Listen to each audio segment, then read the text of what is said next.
The President has received a message from the House of Representatives forwarding the Social Security Administrative Amendment Cashless Welfare Bill 2019 for concurrence. I call the Minister. I move that this bill may proceed without formalities and be now read a first time. So the question is that the motion is moved by the Minister be agreed to. Those of that opinion say aye. Aye. Against? I believe the ayes have it. I call the Clerk. Bill for an Act to amend the Social Security Administration Act 1999 and for related purposes. Minister. I seek leave to move a motion to exempt this bill from the bill's cut-off order. So the question is that the motion is moved. Oh, beg your pardon. Sorry. Is leave granted? Leave is granted. Thank you. Minister. I move that the provisions of paragraphs 5 to 8 of Standing Order 111 not apply to this bill. So the question, Senator Seward. Thank you, Deputy President.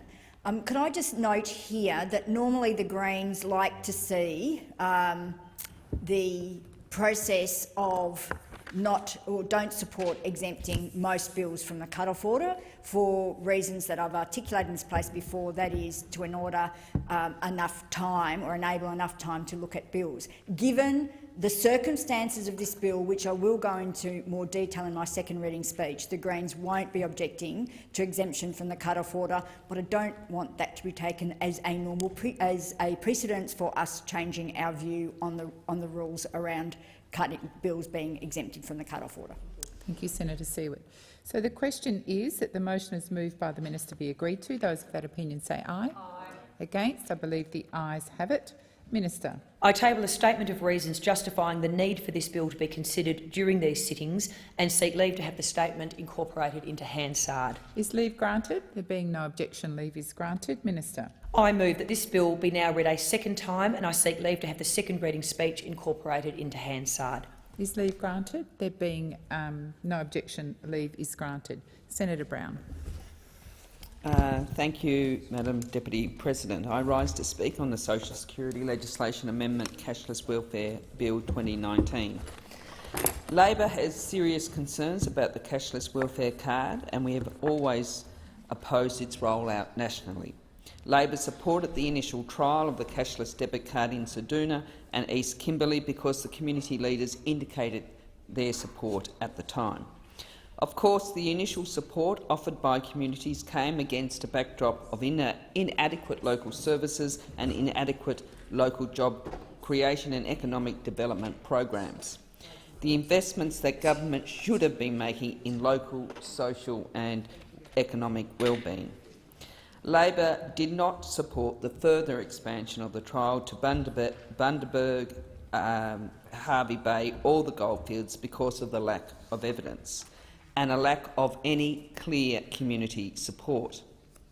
Let me be clear, Madam Deputy President. Labor will not support the expansion of the cashless debit card to new communities unless the community wants the card and there is informed community consent.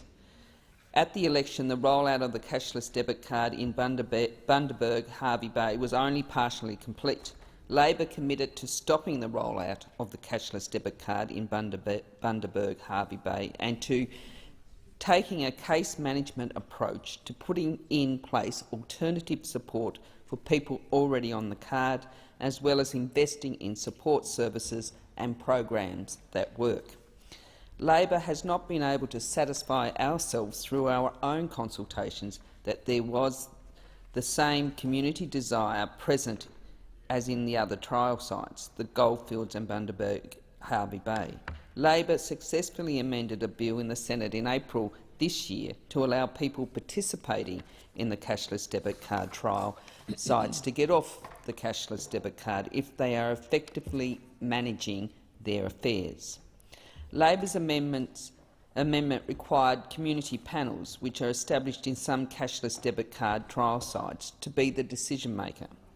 This was consistent with existing arrangements for reducing the portion of a person's income quarantined on the cashless debit card. The government's subsequent consultation with the community panels found that they did not want to be this decision-maker. This is out of concern for the pressure that could be placed on panel members by members of the community who apply to get off the cashless debit card. On this basis, Labor will not oppose this bill, because it is consistent with the amendment we successfully made earlier in the year and because it will give people a pathway off the card. This bill will amend the exit criteria under current legislation to allow for a broader consideration of opt-out criteria for persons participating in the cashless welfare card. The bill will create a single administrative process for the Department of Social Services, DSS, to make decisions about people getting off the cashless debit card. The bill also combines the pre-existing welfare exemption, which allows DSS to exempt a person from the cashless debit card if it is a threat to their physical, mental or emotional health, with the exit pathway established by Labor's amendment.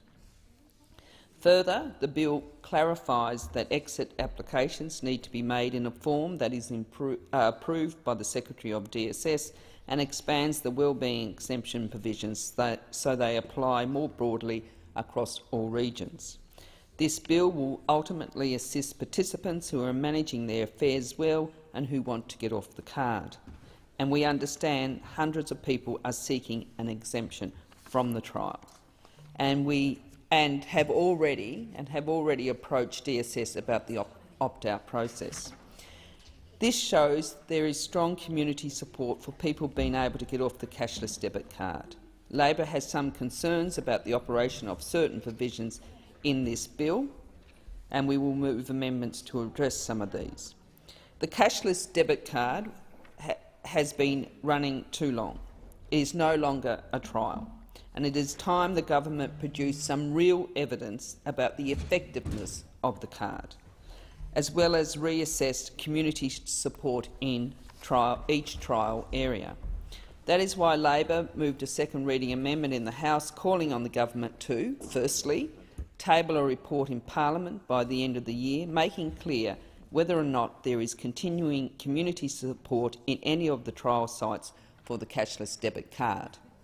Secondly, table a wraparound service plan in the Parliament by the end of the year explaining how the government has boosted community services in the trial sites and what increased investment will be made in the future. Thirdly, make the cashless debit card voluntary from the 30th of January 2020 unless there is clear local community support and consent for the card. This is an incredibly important point. The government simply cannot continue to impose this card on communities where there is not clear support, and they cannot continue to impose it in the absence of evidence about the card's effectiveness. In this context, Labor's future position on the cashless debit card is clear. We will not support the extension of the cashless debit card trial sites or the further rollout of the cashless debit card unless the government can demonstrate there is clear and genuine local community support. The cashless debit card is oversimplified. Labor will move similar amendments in the committee stages of the debate on this bill, setting out a process for people to come off the card. Since the introduction of the cashless debit card trials, the government has continually failed to be upfront about the full cost of implementing the cashless debit card. Hopefully, this is something the Minister can shed some light on in the course of this debate. The government has already spent $34 million on the cashless debit card, and the budget papers show they're planning to spend $128.8 million over the forward estimates, including on new sites and the rollout of the cashless debit card across the Northern Territory. That's over $160 million that could instead have been allocated to employment and economic development, early intervention services and to drug and alcohol treatment. It was reported in mid-2017 that the cost per participant of the cashless debit card exceeded $10,000 per participant. The same year, the Auditor-General found that the annual running costs of the cashless debit card would be over $3,700 per participant. The problem is that we have never had a proper evaluation into what better outcomes would be possible if this money was invested differently. This is incredibly concerning, particularly when you consider that the Auditor-General found there was no evidence that the cashless debit card was effective. In addition, Labor has become increasingly concerned about the government's reliance on the deeply flawed arena evaluation to justify the cashless debit card. The Auditor-General's examination of the cashless debit card found that there was no evidence that the card was effective, and found deep inconsistencies in the arena evaluation. At a Senate inquiry into the cashless debit card earlier this year, the committee heard evidence that in some trial sites the cashless debit card has now been in operation for so long that the opportunity for a proper piece of evaluation to be conducted has passed.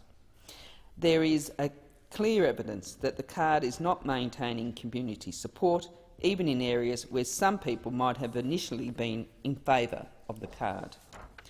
Indigenous leader and Foundation Chair in Australian Indigenous Studies at the University of Melbourne, Professor Marsha Langton, has said that the cashless debit card is a failure.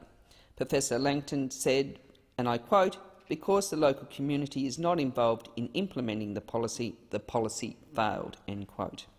One of the community leaders who initially supported the introduction of the trial, Mr Desmond Hill, has since withdrawn his support. Mr Hill told the recent inquiry that one of the conditions community leaders had when agreeing to the East Kimberley becoming a trial site was that people would be able to apply to leave the trial. Another Indigenous elder in the East Kimberley, Ian Trust, who remains a supporter of the cashless debit card, told the committee that he was not opposed to people being able to come off the card in some circumstances.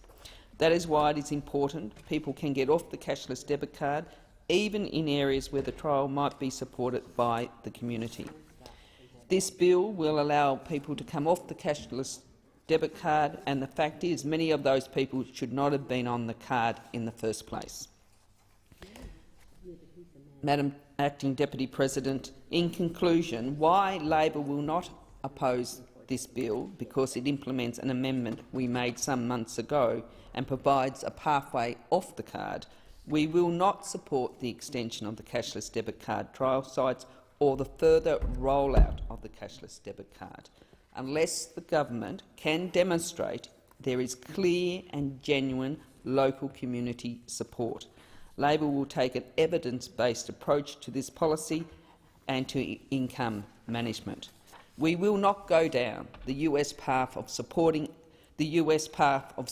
essentially a food stamp system, where people are identified and shamed in public by the card as being on social security, where children are teased and ostracised at school, and where people cannot buy a second-hand fridge on Gumtree, shop at a roadside farm stall or buy food at a market, all because this Conservative government would rather hand out tens of millions of dollars to a private company to run the cashless debit card, to set up a privatised parallel welfare system to be imposed by this government on people regardless of their circumstances or how they are managing their affairs. Australians have a right to adequate social security. It should be considered by all sides a basic characteristic of a fair and civil society.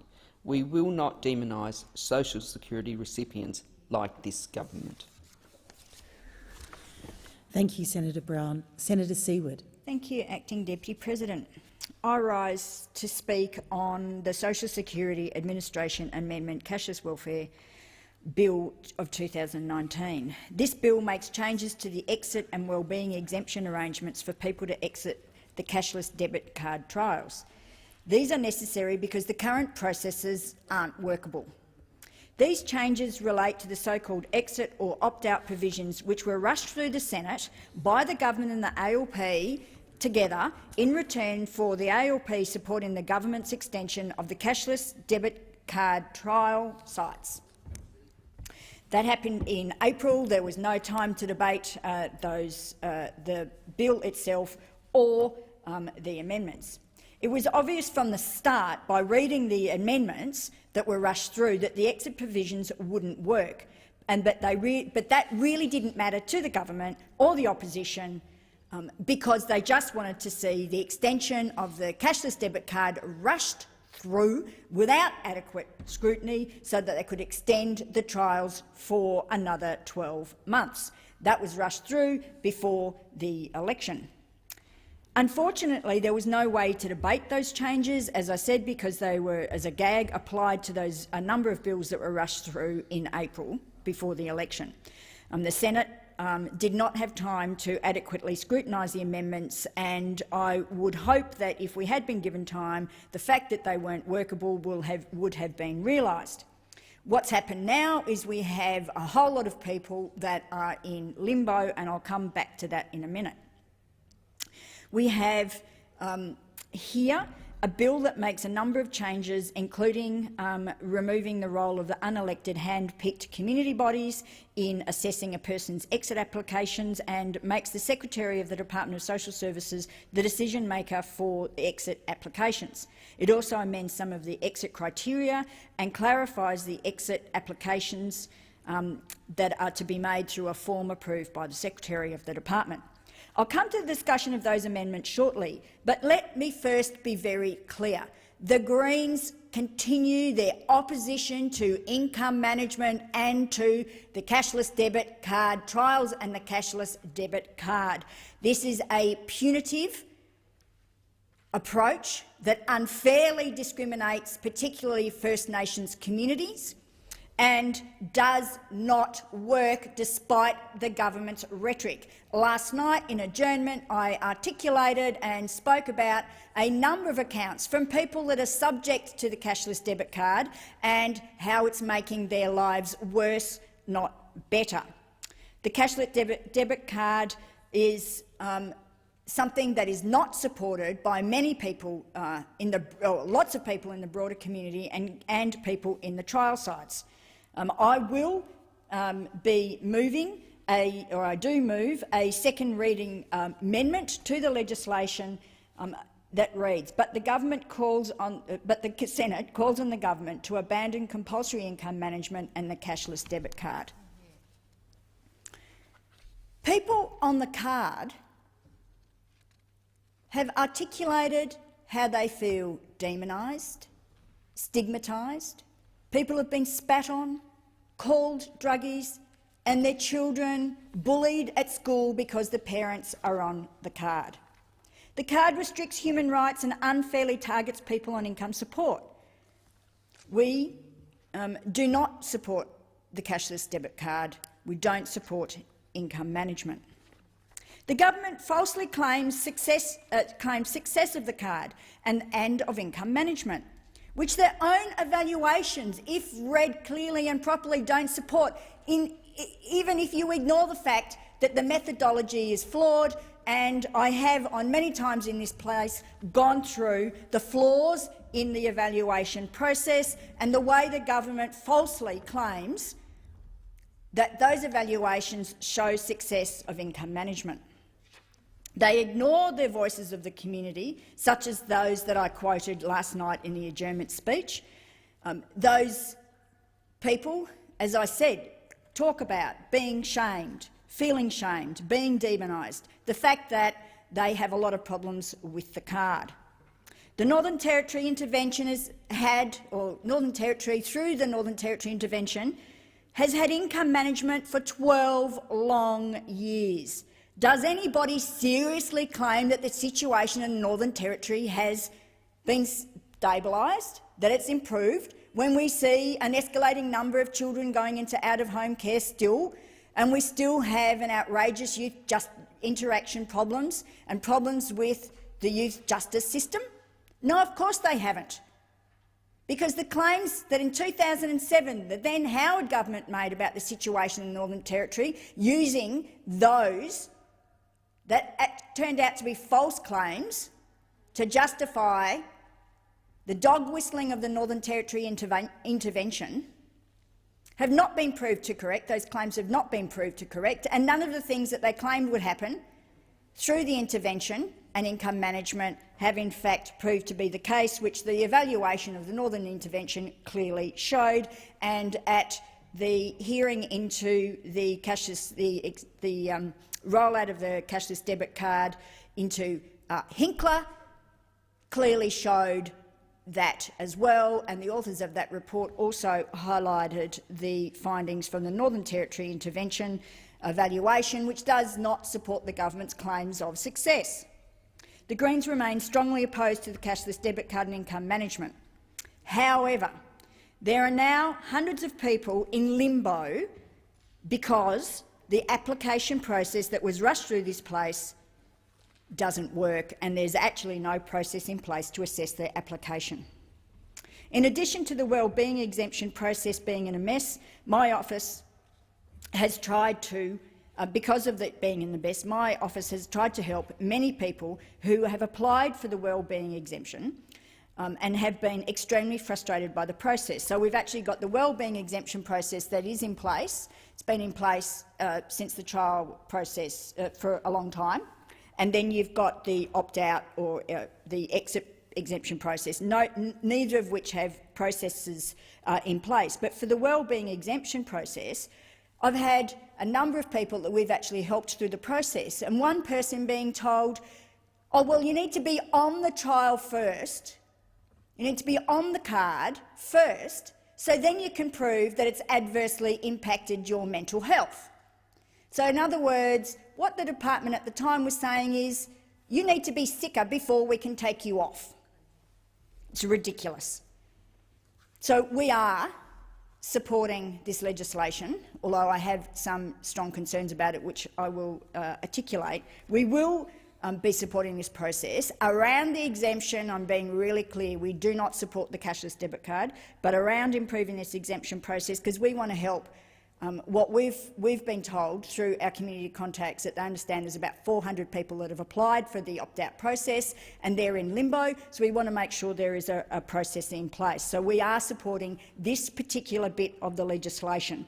However, I have some amendments to the process because we think it can still be improved.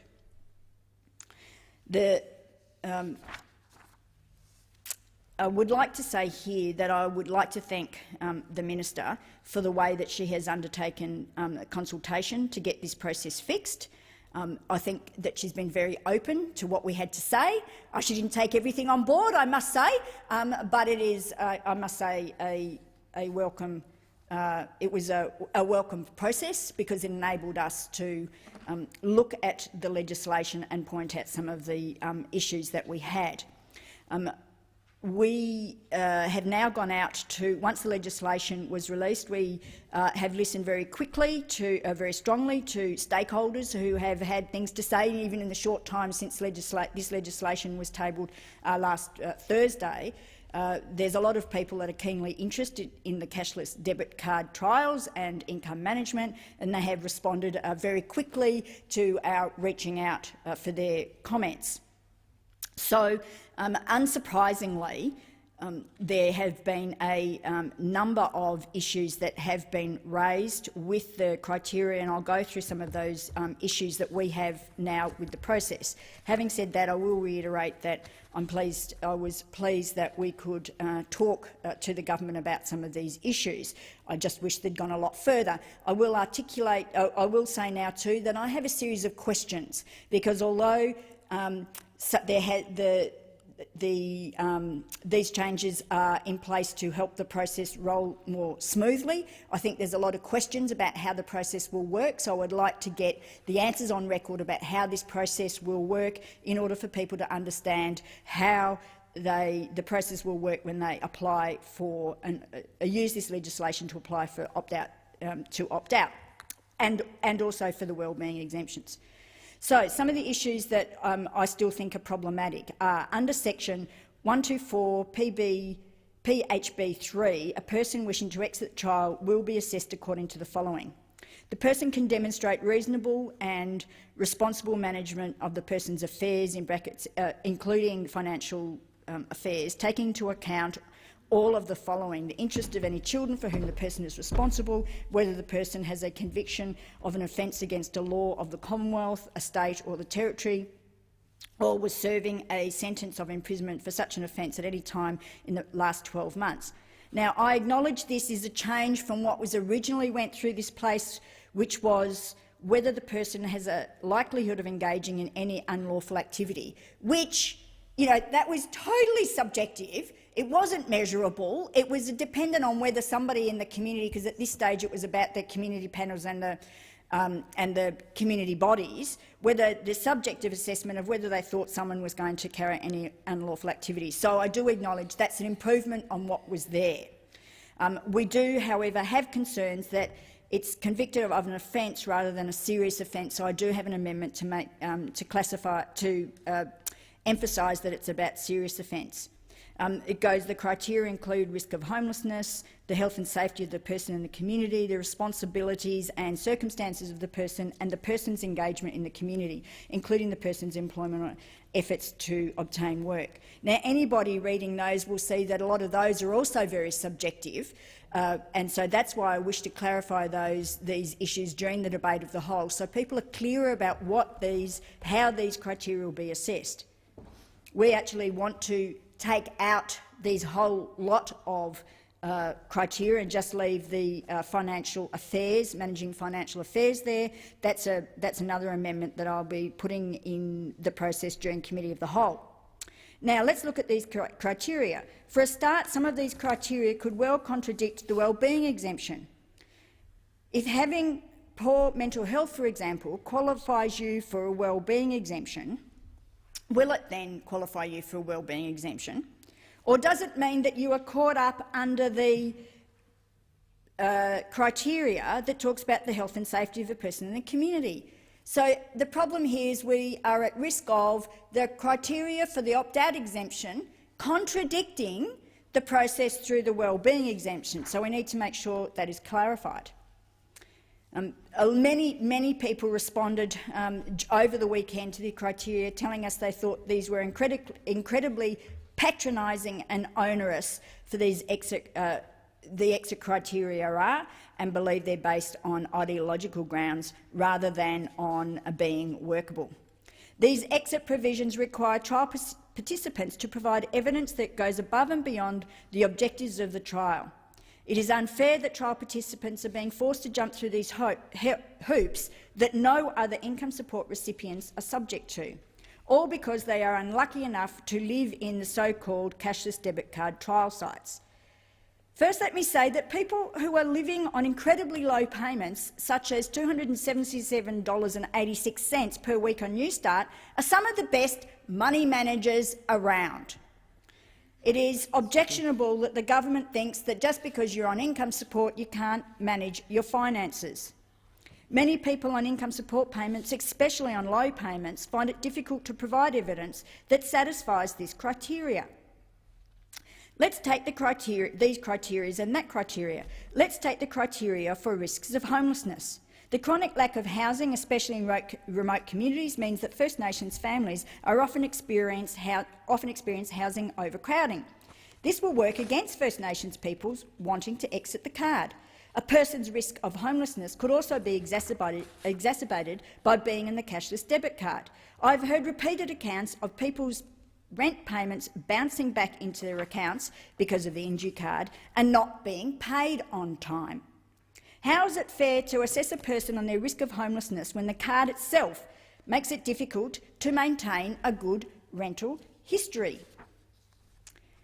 To exit the card, a person also needs to demonstrate that they have not been convicted of any offences in the last 12 months.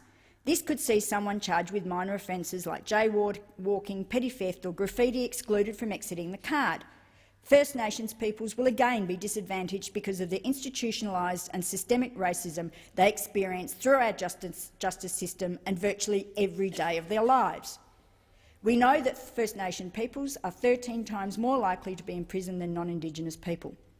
A trial participant's exit application will also be assessed against the health and safety of the person and the community. This is incredibly unfair. How can a person prove the health and safety of their community, and how can they be held responsible for it? Individuals cannot and should not be held responsible for the health and safety of their community in return for getting off the card. It also directly contradicts the wellbeing exemptions that allow a person to exit the card based on their physical and mental health issues. It begs the question as to whether, as I articulated earlier, a person's health will determine whether they stay on the card or exit the card. I also have strong concerns around the criteria, about the criteria around a person's employment or efforts to obtain work. The cashless debit card operates in many regional areas that are suffering from thin or non-existent labour markets. The focus on proving employment also reflects the government's devaluing of unpaid care work. Unpaid care often takes place in private and is not able to be verified by documentary evidence. Overall, the exit criteria are not measurable or objective, and I am moving an amendment to have these removed. If those fail, I've got a lot of questions to ask about how they will operate. They remain open to interpretation and allow the Secretary of the Department of Social Services to exercise extensive discretion over a person's exit application. That remains a strong concern for many people. Despite being fully aware of these flaws, the government has not moved to make significant improvements to the exit criteria. I urge the Minister to clarify how these criteria will be interpreted when we are discussing these during the Committee of the Whole. What evidence will be acceptable? How will it be verified? There are also significant problems with the role of the health and community worker in the reconsideration of the exit applications. Section 125 PHB 8 stipulates, if a health or community worker considers that it is necessary for a person who is the subject of a determination under subsection 3 to be a trial participant for medical or safety reasons, the worker may request the Secretary to reconsider the determination. While I think this is the way that was worded, there was some improvement there, I am concerned that it doesn't stipulate that the health or community worker has to have a professional relationship with the person that they're talking about, because otherwise any member of the community who happens to be a health or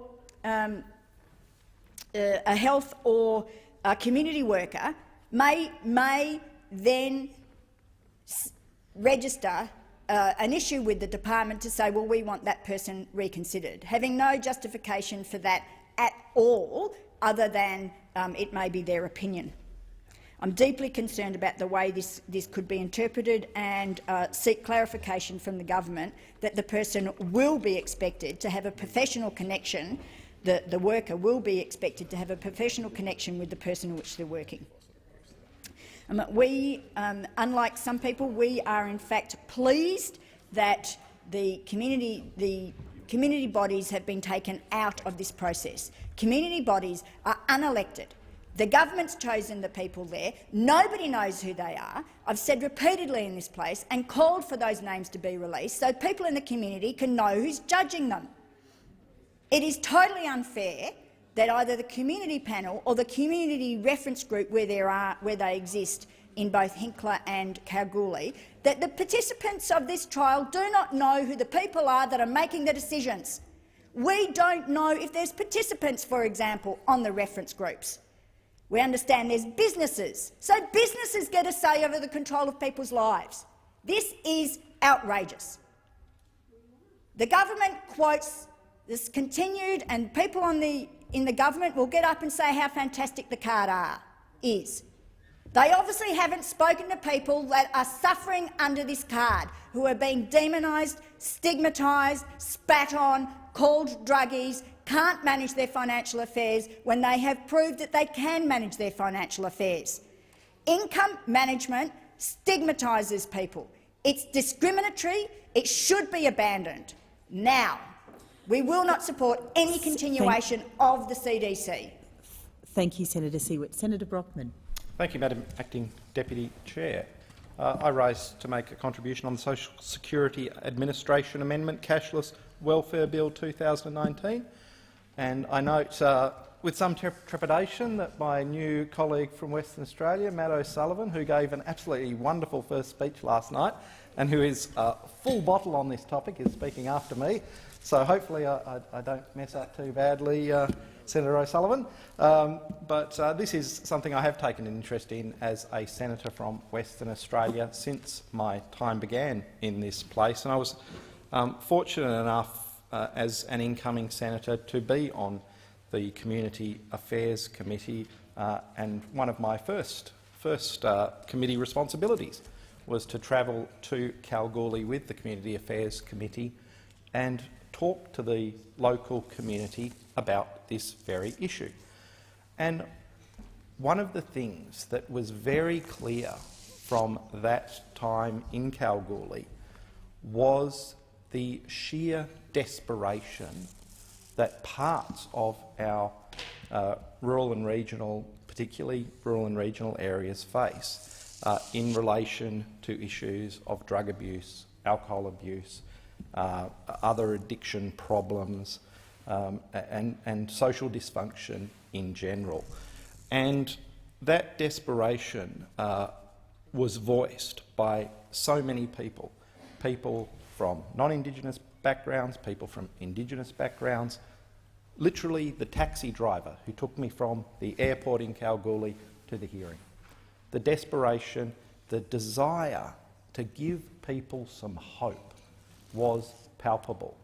And in working with the member for O'Connor, Rick Wilson, a good friend of mine, on the cashless debit card trial in Kalgoorlie, and I know Senator O'Sullivan in his previous role also played a part in the development of the cashless debit card. We've seen that granting of hope. We've seen people grasp the opportunity that is presented by the cashless debit card to improve their lives. Now, we understand those opposite have some ideological objections to the underlying idea of the cashless debit card. However, that granting of hope to people in those communities is something that shouldn't be diminished and shouldn't be set aside or put aside on the basis of an ideological view of the world. The cashless debit card is about giving people the chance to get control of their own lives again, of their own spending. And the stories that have come to me from the Kalgoorlie trial, stories of a young woman who has been able to get control of her financial situation, so she has been able to buy a car for the first time in her life and maintain the operating costs on that car. Stories of shopkeepers in the town of Coolgardie who have seen families come in buying food for their children's lunch for the first time ever. You know, this is an opportunity for people to take control of their financial situation in the face of the absolutely debilitating impacts of drug and alcohol abuse particularly. Now, this is a community-led program, and I think that is something that should not be ignored. You know, I know the genesis, particularly in Kalgoorlie and the Goldfields region, of the cashless debit card. This was not government in Canberra picking a spot. This was community groups in Kalgoorlie and the surrounding areas coming to their local member, Rick Wilson, advocating that they wanted to be a part of this trial. There was extensive consultation within the area involved. Postal survey that went out to 18,000 Goldfields households that came back with 85% support for the trial. Advocacy from local community groups. I spoke to the local mayor, I spoke to the CEO of the local shire, the Shire of Laverton, the Shire of Leonora. These communities, and I should point out that those local government authorities have significant Indigenous representation on them. And these local communities wanted a circuit breaker. They wanted something to change the dynamic in their community. And that is what the cashless debit card has provided. And another point I've made in this place before, but it is very important, is, you know, we are looking at amendments to the regime here, and that is because these are trials. This is a process of constant improvement. We know that this is something where we need to look, we need to see what works, we need to change what doesn't, and we need to try again. This is not an area we, as a government, as a society, can afford to get wrong. There is too much at stake. Now, the government believes in a fair go for all, and we believe in putting vulnerable people first, but we also have to spend taxpayers' money in a responsible way. We have high expectations of people who are on welfare, and we know that those people, often in desperate circumstances, do want to regain control of their lives in the face of addiction and want to make a better life for themselves and their families. The cashless debit card does look and operate like a regular EFTPOS card. However, it can't be used to withdraw cash, gamble or purchase alcohol. Recipients receive 80% of their payments onto the card, with the remaining 20% placed into a bank account. The card can be used to pay everyday expenses such as rent, mortgages and bills, to buy groceries, pay for medical appointments, car registration and similar. Cashless debit card is a fee-free account. People can check their balances, transaction histories for free and replace lost and stolen cards at no cost. The cashless debit cards provide effective usability for participants with the ability to transfer funds between cashless debit card accounts and access to online shopping. It's accepted at something like just under 1 million EFTPOS terminals nationally. It is a user-friendly and innovative way for people to receive income support payments, and we continue to improve it all the time. Now, there are 4 regions currently within the trial, or 4 trial areas.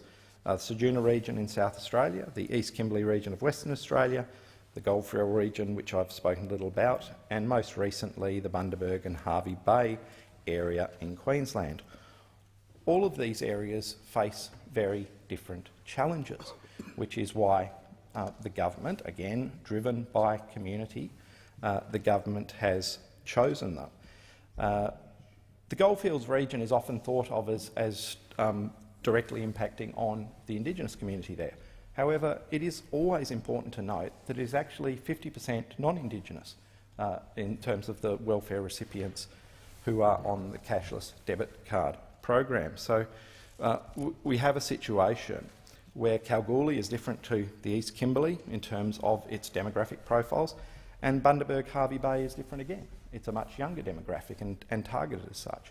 So this is a government that is committed to seeing what works on the ground, and making sure that the rollout is effective, that we monitor the rollout, and that we act on the information that we are gaining back. So in the first of the 3 sites, the program applied to all working age welfare participants, but in Hervey Bay and Bundaberg, it targeted those under 35. So again, we're seeking to gain the information on where this is most effective and how we can, as a tool, use this to help people take control of their own lives. There's around 11,200 people on the cashless card trial across those 4 sites. Again, this has been developed in close partnership with community leaders and looks to address those devastating impacts of drug and alcohol that I've talked about.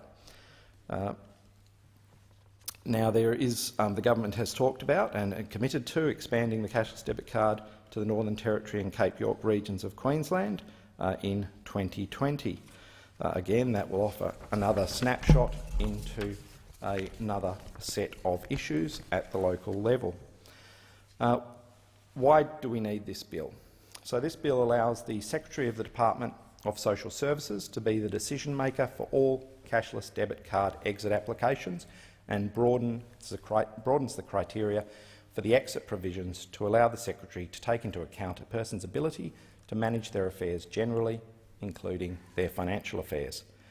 The bill clarifies that exit applications need to be made in a form that is approved by the Secretary and expands the wellbeing exemption provisions so they apply more broadly across the regions.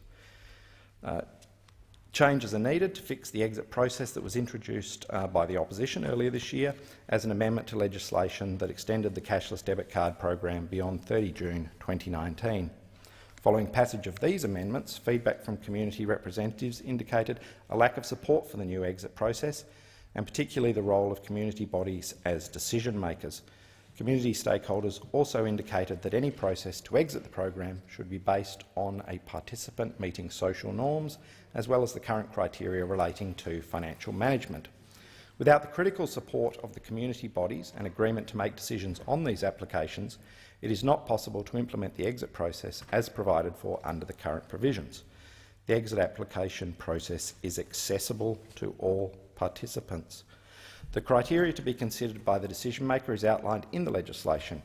How this criteria is applied to each participant's own circumstances, however, may vary. Therefore, a phone interview will ensure participants have an opportunity for a fair and equitable assessment by taking into account these differences at a time that suits them. This bill will amend the exit criteria to allow broader consideration of a person's affairs, including their financial affairs. This allows full consideration of all factors, such as the impact on children and family safety. This change to the criteria is in line with the feedback from consultation with community stakeholders and is consistent with the broader social objectives of the cashless debit card program.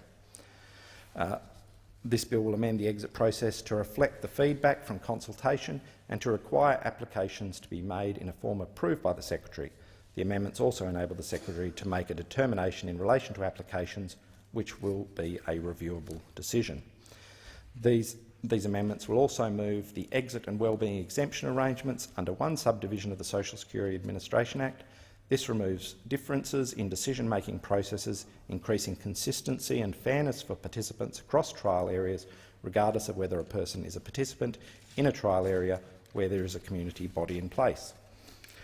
CDC participants can also be exited from the trial if they were incorrectly placed on the trial or if they no longer meet the participation criteria.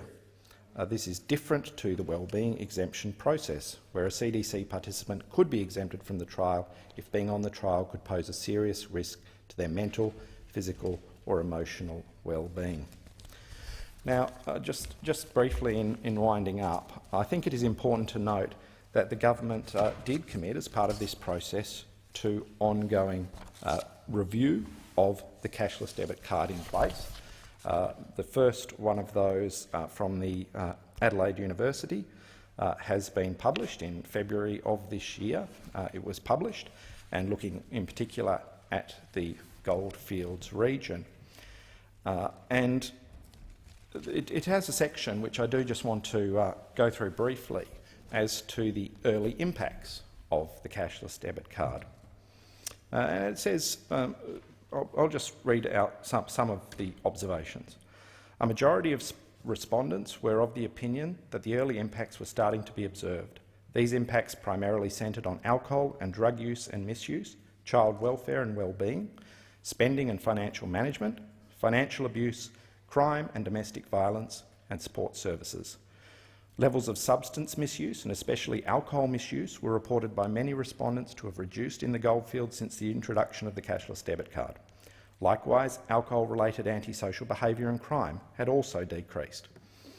It goes on to say, early positive impacts relating to improvements in child welfare and well-being were commonly reported by respondents, with beneficial outcomes of the CDC perceived to be flowing down from participants to their families.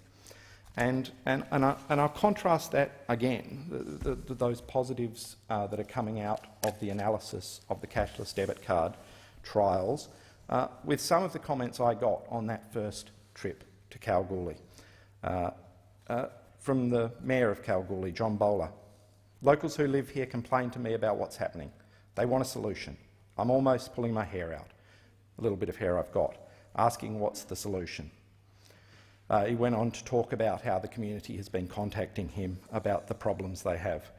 He then said, I then drove to Ceduna to experience it firsthand and make my own observations. I spoke to people. I spoke to the Deputy Mayor, I spoke to retailers in the town and townspeople and got the same picture. They were glad it had been introduced.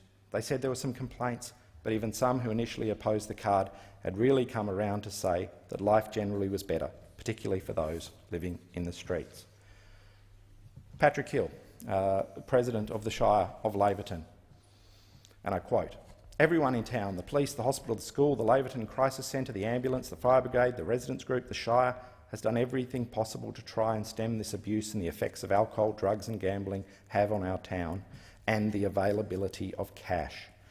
Council has formally adopted and supports the cashless welfare card because we see this as an opportunity to try and do something.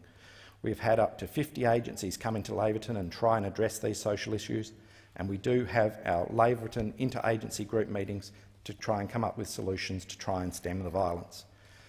Mr Hill went on, "This will at least give us some breathing space to do something and analyse and sit back and analyse where things can be done better and what we can do better as a community. We see it every day. We've done everything we can as a community to try and solve some of these issues that we've got." So I could go on. There are many more.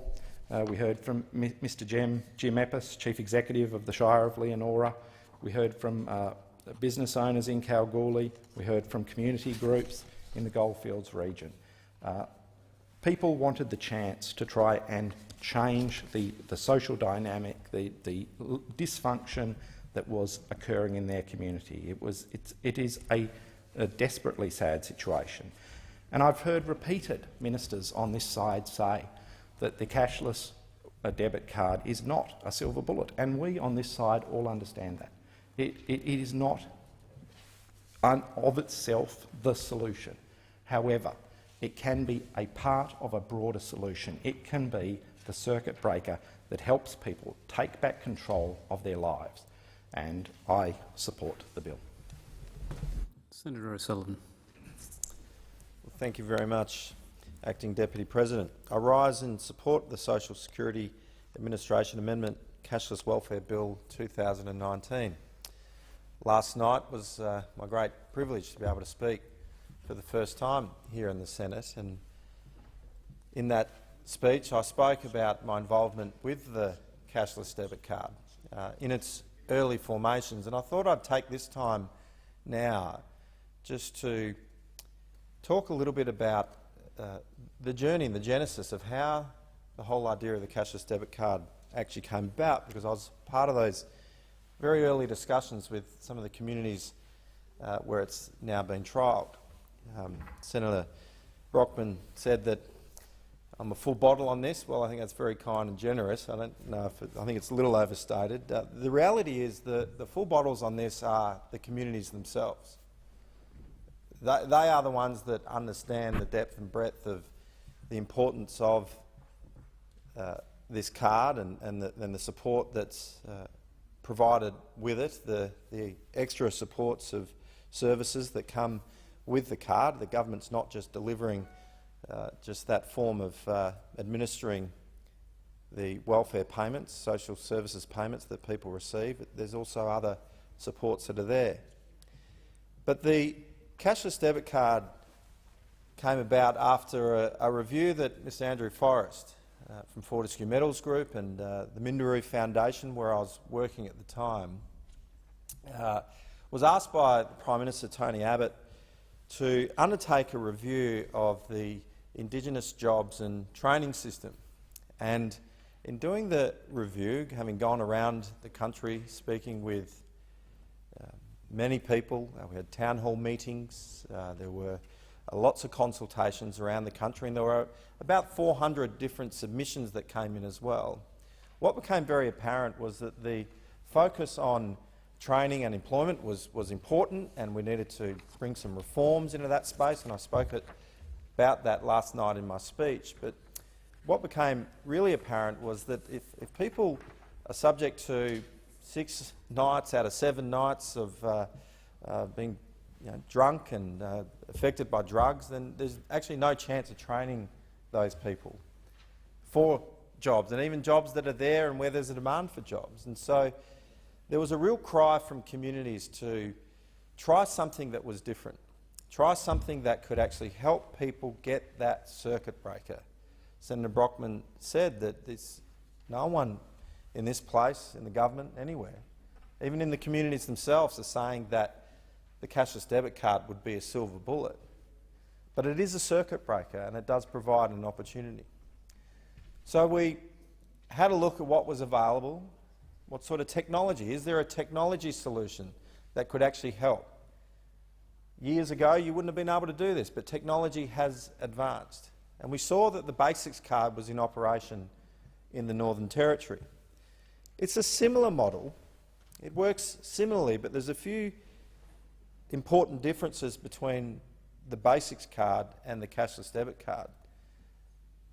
One of the problems with the Basics card, we're all welfare recipients across the Northern Territory and other parts in disparate locations across the country, experience is that the merchant has to install a separate terminal at their point of sale.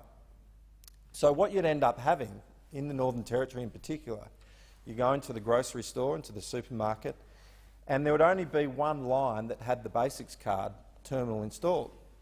And it was the Basics card terminal. And so, of course, what you'd see is all of the welfare recipients lined up at one terminal and everyone else lined up at the other aisles. And so it created a stigma for people. It was obvious who was on welfare and who was not. And so it wasn't really that empowering. It wasn't actually helping people. It was actually further driving down the despair. If you're on welfare, it's a challenging circumstance and no one debates that. But what we don't need to do is add further stigma or further issue to their lives. And the Basics card was in many ways doing that. And so we took it to the technology providers, FPOS, Visa, MasterCard, had a discussion with them, got the banks together. We said, is there a way that we could actually use one of the mainstream schemes, Visa, MasterCard or FPOS, to actually provide a more ubiquitous program so that the card could actually work anywhere in Australia, not just at those locations where the merchant has installed a machine, a terminal, to be able to interface with their point of sale. We wanted to find a system that would actually enable people to be able to go freely about their lives, conduct their business, buy the things that they needed, the groceries, pay for their electricity bills, pay for whatever it is that they needed, in a pretty unrestricted way, but just block the merchants that sell alcohol, gambling, and of course, to ensure that there's no purchase of drugs, we had to stop or prohibit the ability to take cash out at the ATM machine. This was a real breakthrough. It couldn't have been done 10 years ago. This was something that was new, and we thought it was worth trialling. So we took it to a number of the communities that are now trial communities, and a few others. There were a few that rejected it, that didn't want it. At the time, Geraldton, for example, we're talking to them. They weren't prepared at that time to bring about the trial. But the communities of Kununurra, or the East Kimberley, and Ceduna, the leadership group within those communities said, look, we think that this is worth a go. We think that this is worth trialling. And so we, as Generation 1 in Minderoo, where I was working at the time, we took it to the government. The government worked with us and said, well, if you can actually demonstrate that support is real, that there is actually people that want to see this happen, where we could break the cycle of alcohol, welfare-fuelled alcohol and drug and gambling purchases, then this might be worth having a look at. And so we did. We got the support of those communities. I was part of bringing delegations here into this place, speaking with crossbench members, government, opposition, about the kind of support that was there within these communities. And then the government moved to implement this program, and it's been running now for several years across the East Kimberley and Ceduna, and now into the Goldfields and Hinkler. It's a circuit breaker. It by no means deals with all of the challenges. You talk to the senior sergeant of police, as I did, up in Kununurra. He said to me, Matt, instead of us having 5 continuous nights and days after welfare payments hit of drunken issues and all sorts of social problems that come with the excessive drinking, we might now only have 1 or 2 nights. And so it becomes a circuit breaker. I had the opportunity to go to many of these communities over a number of years, long before the cashless debit card, now since the implementation of the card. And it really is, these places are different. They're very, very different. It's not perfect. You still see issues. You still talk to the nursing staff and the police and others. And we know that there are still some problems that have to be addressed within these communities. Employment, to me, clearly is the way to deal with this, because when someone has to take the responsibility of getting up for work and the responsibility of providing for their families, and this means that you make better choices, because you can't be staying out late every night and using all your money to purchase copious amounts of alcohol and drugs, and then not putting that into your family. People take responsibility, and so this is a real opportunity to people seize that opportunity when they've got the job, and that really is the focus that we need to have.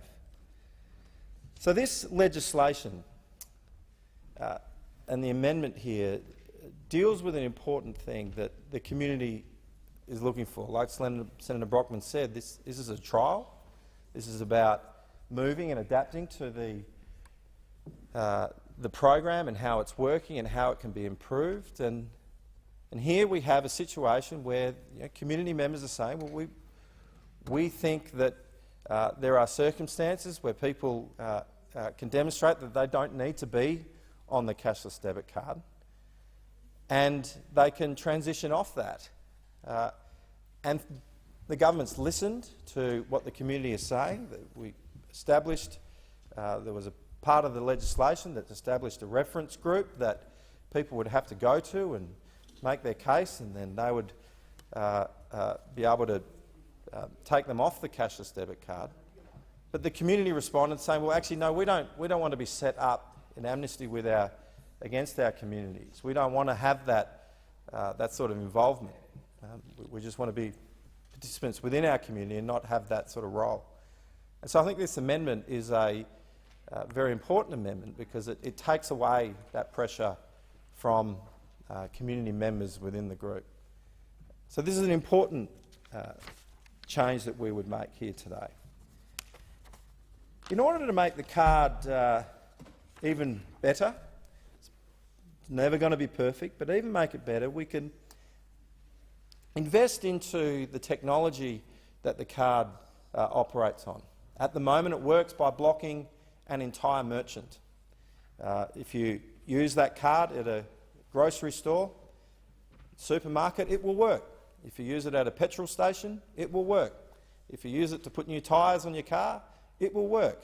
Not just in the communities where the trial is in operation, but anywhere across Australia and, in fact, the world. However, if you use that card at a liquor store, it won't work. If you try to use it at a casino or to purchase some gambling products, it won't work. Anywhere across Australia, not just within those trial communities.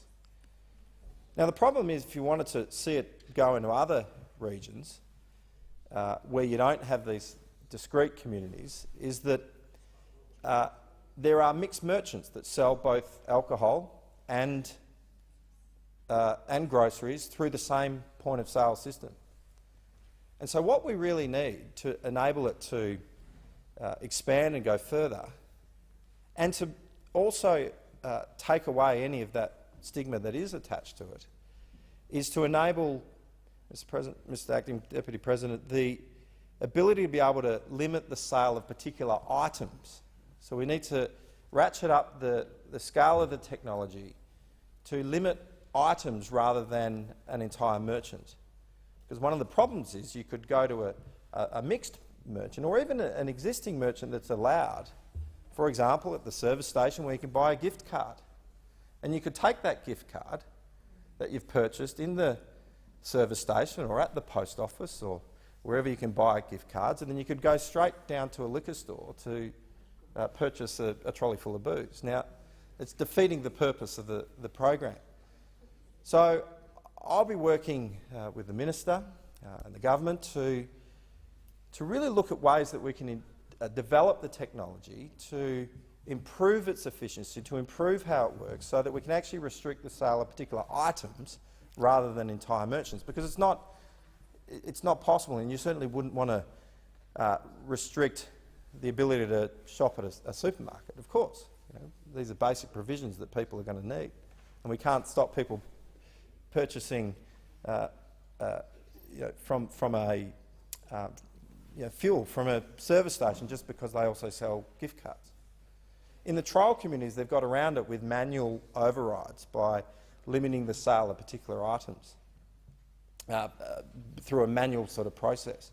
But if we're going to take it broadly, we have to invest in the technology. And I think this is going to further support the communities and further support the intent of the program, which is to not actually limit people's lives, to not impose upon them any unnecessary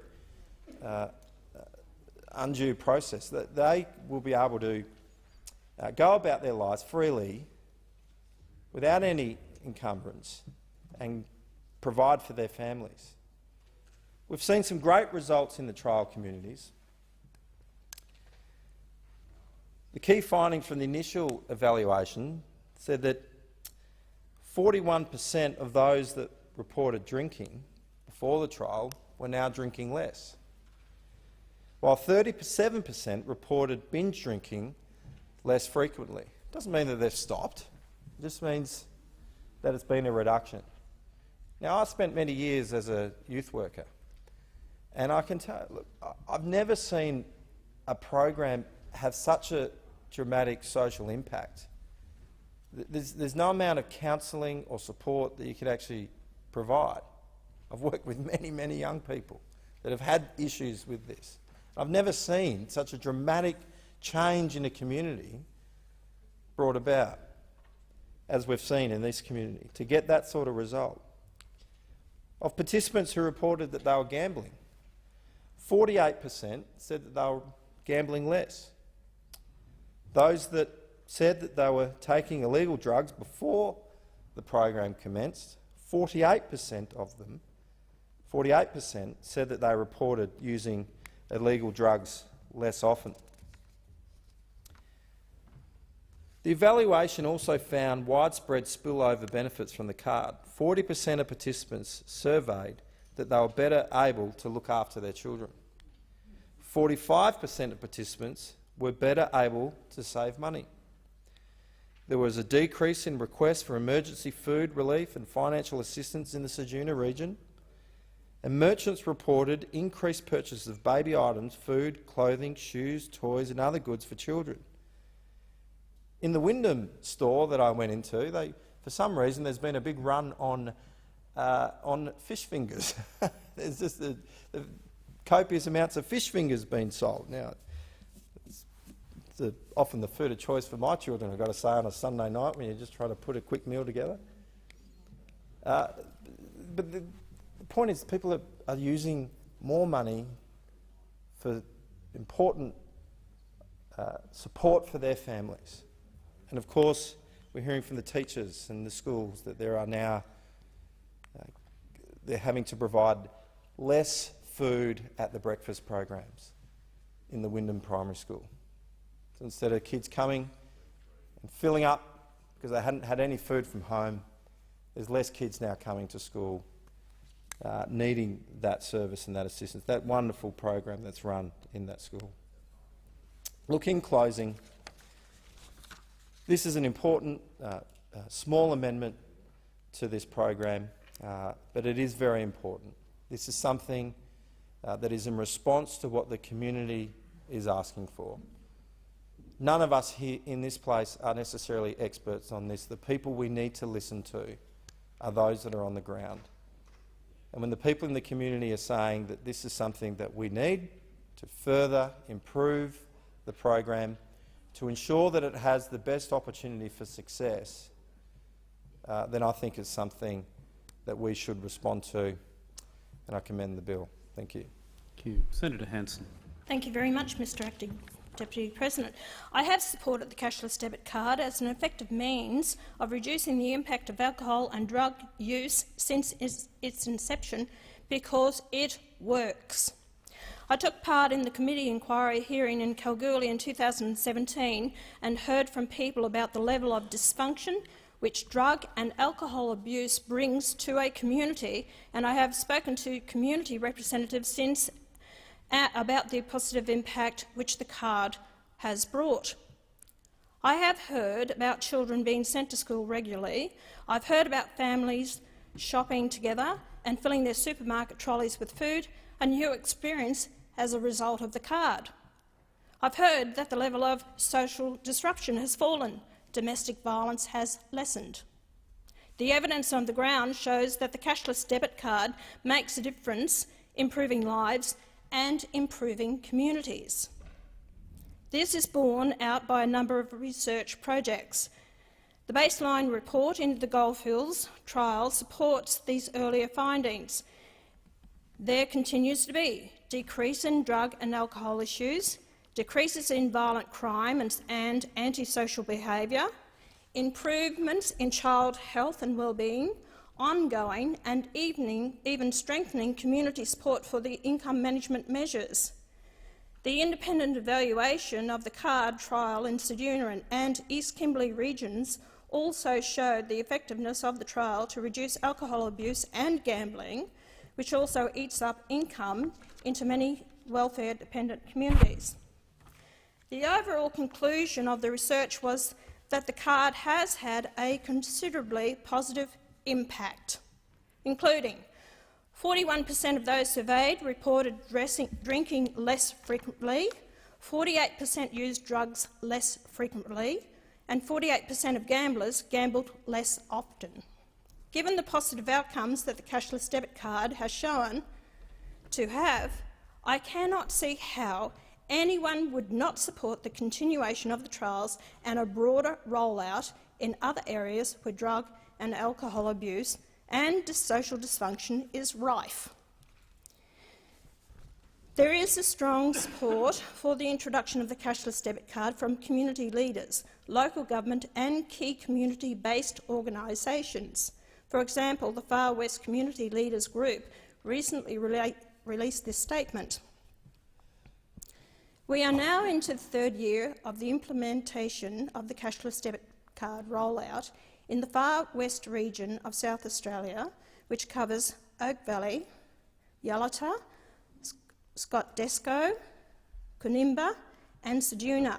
We acknowledge and recognise the work done by all our communities and other areas of Australia that have implemented the cashless debit card. It has not been an easy feat, but we have united together, influenced the design of the trial and made a real, lasting effect in numerous communities, all with unique experiences and individualised benefits. We recognise the government officials and ministers, both current and former, who have stayed true to their word in co-designing the trial with us, rather than for us. Our region remains in direct contact with ministers and departmental staff, and furthermore, we encourage the Prime Minister and other ministers to visit our communities and see firsthand the results of the policy. As I said, I went out to Kalgoorlie and I was on the Senate inquiry out there. After listening to the communities, leaders, the councillors, the mayors, community elders and different ones, basically the majority wanted the card. The only real issue was communication. But they felt there was a need for the card, and especially in Kalgoorlie. You know, what it comes down to is tough love. When I listen to the Greens in this chamber speaking on this issue, and they talk about someone's human rights being taken away from them, I think we need to look at the real issues. Why the government has introduced the cashless debit card is because communities, and there are certain communities, and let's be honest about it, don't back away from it, these communities are basically Aboriginal. That's what they are, because that's where a real problem is.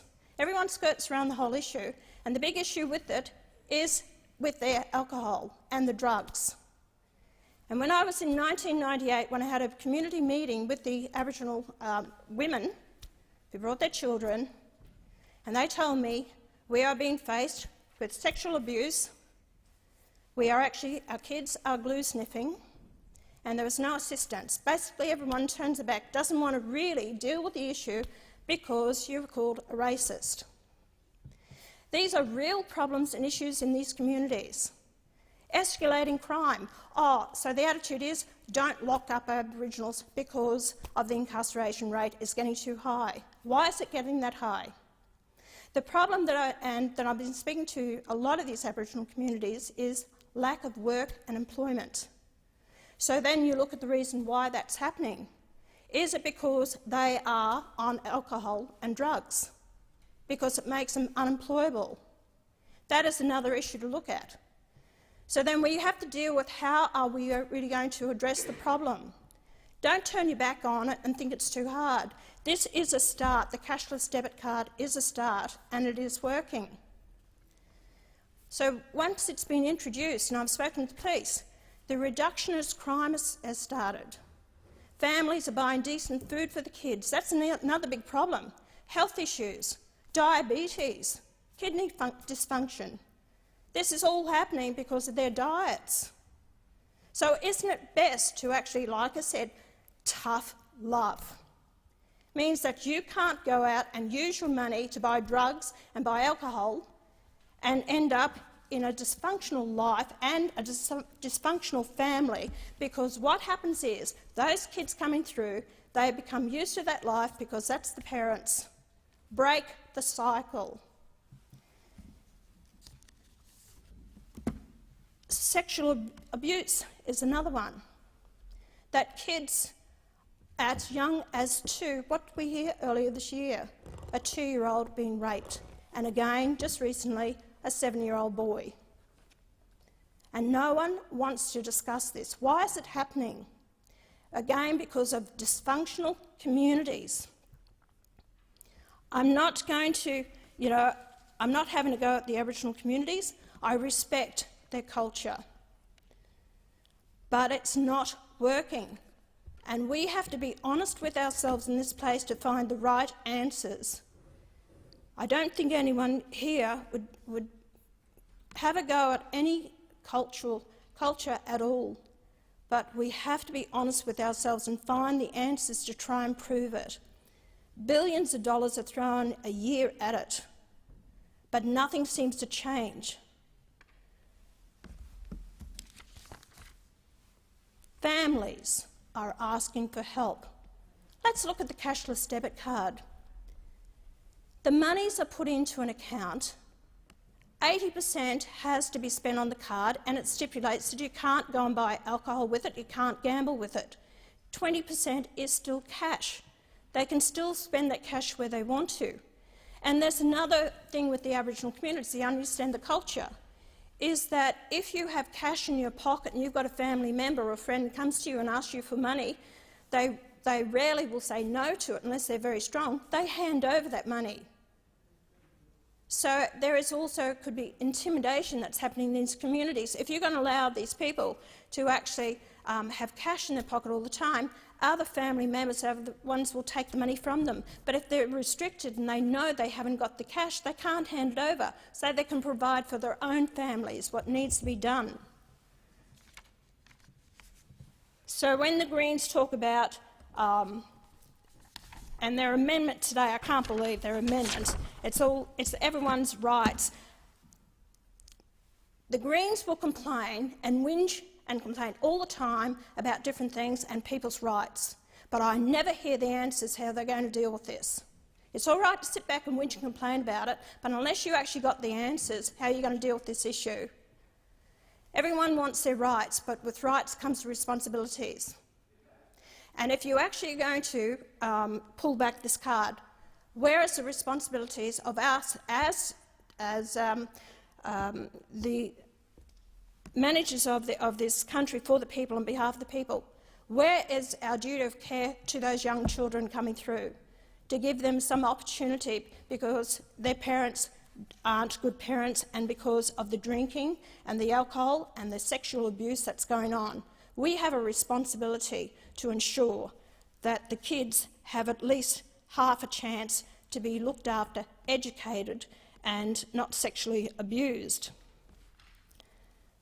So when the Greens have been moving their amendments today, and the amendment is to abandon it completely, or the other one is they want to take away the income management of the card, that you'll only be on the card if you have a serious offence of 3 years or more, that you'll be on the card. No, that's not what that Well, all right, correct. You've got it wrong. So, if you have a serious offence of 3 years or more and on income management, so drunk and disorderly is no reason for it at all. So, when you have people that are saying it is working in these communities, that families are now being able to provide and look after their children, communities are better for it, less violence, less drinking, less alcohol, less drugs. Why on earth would you want to say no to it? You know, if this is all about politics in this place, then I'd say get over it. Because it shouldn't be about politics. You have to look at these bills on what is the best interest for the country and for the people and start working together. If you're not happy with the bill, then come up with some answers, not just should be abandoned and talking about people's rights. As I said before, with rights, with responsibilities and rights go hand in hand. So I do support this bill. It is working. And I'll say to anyone out there who may be listening to this, if you don't like it, the cashless debit card and having a responsibility to the taxpayer that is giving you this money so that you can live and you can put a roof over your head and you can survive, then my suggestion is get a job. Minister.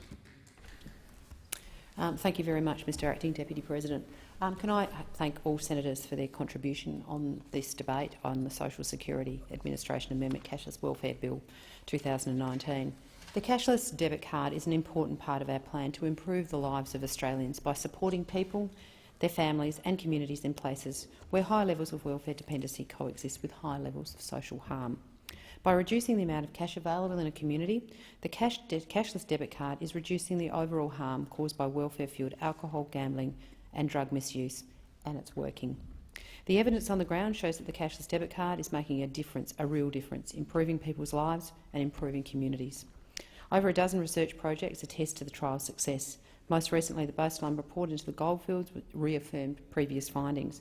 My colleagues in here have talked about the first impact and valuation, and the findings of the cashless debit card is having a considerable positive impact in the first 2 trial sites, which included a number of significant statistical improvements in things like reporting of less drinking frequently, reporting of less frequency of taking drugs, and reporting of less frequency of gambling and gambling-addicted behaviour. It also has seen decreases in drug and alcohol issues, decreases in crime, violence and antisocial behaviour, improvements in child health and wellbeing, improvement in financial management and the ongoing and even strengthening of community support for the card on the ground. Results from the Australian Early Development Census show improved outcomes for children living in a cashless debit card sites since its introduction. From 2015 to 2018, the number of children living in Kununurra and considerably vulnerable has decreased significantly. Significant improvements were seen in social competence, emotional maturity, language and cognition, communication skills and general knowledge. Children living in Wyndham saw a substantial improvement in emotional maturity over the same period. A review of emergency relief food vouchers and parcels in Ceduna found that within 18 months of being placed on the card, 16.5% of cashless debit card participants no longer needed or needed less assistance in this area. The cashless debit card is not a panacea, but the evidence clearly shows that it works, acting as a stabilising force to help people pay for essential items while preventing the excess purchase of alcohol and gambling products. Between April 2016 and July 2019, cashless debit card participants across all sites made transactions to the value of approximately $175 million using their card. $175 million in taxpayer-funded welfare dollars being used on essential items, including not being used on unessential items, which include alcohol, drugs and gambling. 34% of all purchases made on the card were to buy food. There has also been a $400,000 in unsuccessful purchase of alcohol and gambling products that we're aware of. The Morrison government's priority will always be to put the rights of the child first, to have a roof over their head and food in their tummies, ahead of welfare recipients' choice to spend taxpayer-funded welfare on drugs, alcohol or gambling. Unemployment is also down in all sites since the introduction of the cashless debit card. Most recently in Hinkler, in Queensland, the unemployment rate has dropped to 7.3%, the lowest in almost 7 years. And most importantly, youth unemployment has dropped from 28% in May 2018 to 18.1% in May 2019, a drop of almost 10% in a 12-month period. The bill continues the operation of the cashless debit card program, but improves the processes introduced through recent non-government amendments for participants to exit the program. It provides a more effective and consistent application process and ensures that the welfare of children, families and the whole community is considered when assessing applications for participants to exit the card. The passage of the bill will clarify the administrative requirements of the cashless debit card exit process and ensure that the exit process is consistent with the cashless debit card regions. There is no change to the continuation of the cashless debit card program in the current trial sites. No change to the government's commitment to reduce the devastating effects of alcohol, drug and gambling in these communities. The government is introducing this legislation following consultation with community leaders to ensure there is a clear and fair process for participants to exit the card program where appropriate. The government thanks the community leaders it has worked with and will continue to work with throughout the implementation and operation of this cashless debit card. We acknowledge their courage and their leadership to assist members of their community to break the cycle of welfare dependency, improve social outcomes and support people off welfare and the card and into employment. Taxpayers expect nothing less. The government strongly believes that providing employment is the most important thing that we can do. We have heard from both Labor and the Greens about this bill, and I thank them for their contributions. The Greens have moved amendments to the exemption process that the government unfortunately cannot support. These changes would mean that a participant charged with disorderly conduct for drunken behaviour could remain eligible for an exemption despite demonstrating the exact behaviours that the cashless debit card aims to address. Where the senator or other people have cases of individuals having difficulty using the card to pay their bills, I invite them to provide me with those details separately and my office will investigate. Senator Seward has also asked a number of questions relating to operational matters of the exit process, and I also thank Senator Seward for the collegiate way in which she has worked with me and my office in drafting this bill. These changes are best suited to an operational guide or information sheet that will be accompanying the application form. I'll instruct my department to ensure appropriate information is contained in this documentation and provided to the Senator and anybody else. I commend this bill to the Chamber. Thank you, Minister. So the question before the Senate is that the second reading amendment moved by Senator Seward be agreed to. Those of that opinion say aye. To the contrary, no. I think the noes have it. Division required. Ring the bells.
Lock the doors. So the question is that the second reading amendment moved by Senator Siewert be agreed to. The ayes will pass to the right of the chair, the noes to the left. I appoint Senator Siewert, teller for the ayes, Senator Ciccone, teller for the noes.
Order. There being 9 ayes and 40 noes, the amendment is not supported.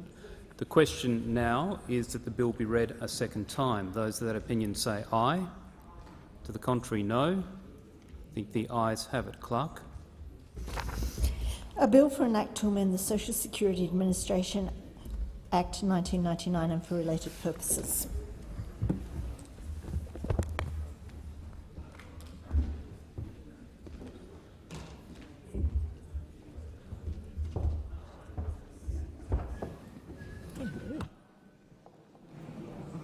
The wish of the committee that the bill be taken as a whole. There being no objection, it is so ordered. Senator Siewert. I know that both the opposition and obviously ourselves have amendments, but I have some questions of a general nature first that I'm wondering if we could deal with first and then proceed to some of those amendments. We're in the hands of the Committee of Whole. So, could I ask the Minister first off about... First off, she made some comments in her closing statement, and I'm wondering if the Minister could provide or perhaps take on notice the references for some of those comments that she made around some of the figures, because some of those sound like new figures and it would be very helpful to have those figures. So if I could ask the Minister to take that on board. Could I also ask, my understanding was the next report from the University of Adelaide's work was due in June. I'm wondering if my understanding is correct, and if so, has that report been made available to the government yet? Minister. Thank you, Senator. So my understanding is that the report is actually due to be provided to me in October. I think the time frame was late 2019, but my understanding is October is the time I'm expecting it. Senator Siewert. So can I be clear, thank you for that, that you have received no other reports from the University of Adelaide since the report that was made public in February? No. Minister. Senator Siewert. Thank you. Can I also ask the Minister about the consultation that's been undertaken about these particular amendments.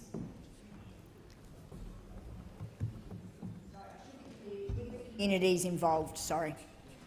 Minister. So the department has. Yeah. Look, thank you very much, Senator Seward. The department has undertaken consultation with all of the communities for community trial sites, and I also personally myself have had discussions with a number of members of the community in which one of the communities in Western Australia in your home state, in the goldfields, in relation to their concerns that were raised about the specifics of the process for financial exemption. Senator Seward. Thank you. Did that involve participants, people that were actually on the card, general participants, but then participants that were seeking wellbeing exemptions and the opt-out exemptions? Minister. Yeah. Look, Senator, I can confirm that a number of people that were on the card were consulted through the process. I could not be specific as to whether any of those were seeking or intending to seek exemptions through this process. So yes, I can't give you the exact details of the nature of the individuals that were spoken with and consulted with, but can say that there were a number of people in each of the trial sites that were requested, were interviewed and consulted with in relation to the exit mechanism. Senator Seward. Thank you for that. So you didn't seek out, or sorry, I'm just trying to frame this. You didn't seek out people that applied for wellbeing or who had already started ringing about the opt-out process, because I'm aware there's been lots of phone calls. Minister. Thank you, Senator Seward. Much of the consultation was taken prior to the commencement of the process, and we didn't actually seek out people who weren't on the card. So anybody who actually had been granted a wellbeing exemption obviously wouldn't be on the card, so we didn't speak to them particularly. But whether there were people within the cohort of people that were consulted with which are on the card who would have intended and believed that they were eligible for the new exit mechanism, I am unaware of the specifics of the number of those people that were consulted with. I'm not sure if that information is available, but I'll certainly try and find out. Senator Seward. That'd be appreciated. Take your point about opt-out, although I know my office was getting phone calls prior to the opt-out about how we understood the opt-out process was going to work. So I presume that they're also phoning the department. In terms of wellbeing, I'm aware that there's a number of people that have been applying for the wellbeing process. So that's why I asked that particular question, because I know that my office has been helping a number of them. I've got specific questions around a range of things to clarify a number of things. Do we start that process now? Yes, Senator Seward, you can certainly ask questions, make statements, or put your amendments through the Committee of the Whole. In terms of the exit arrangements,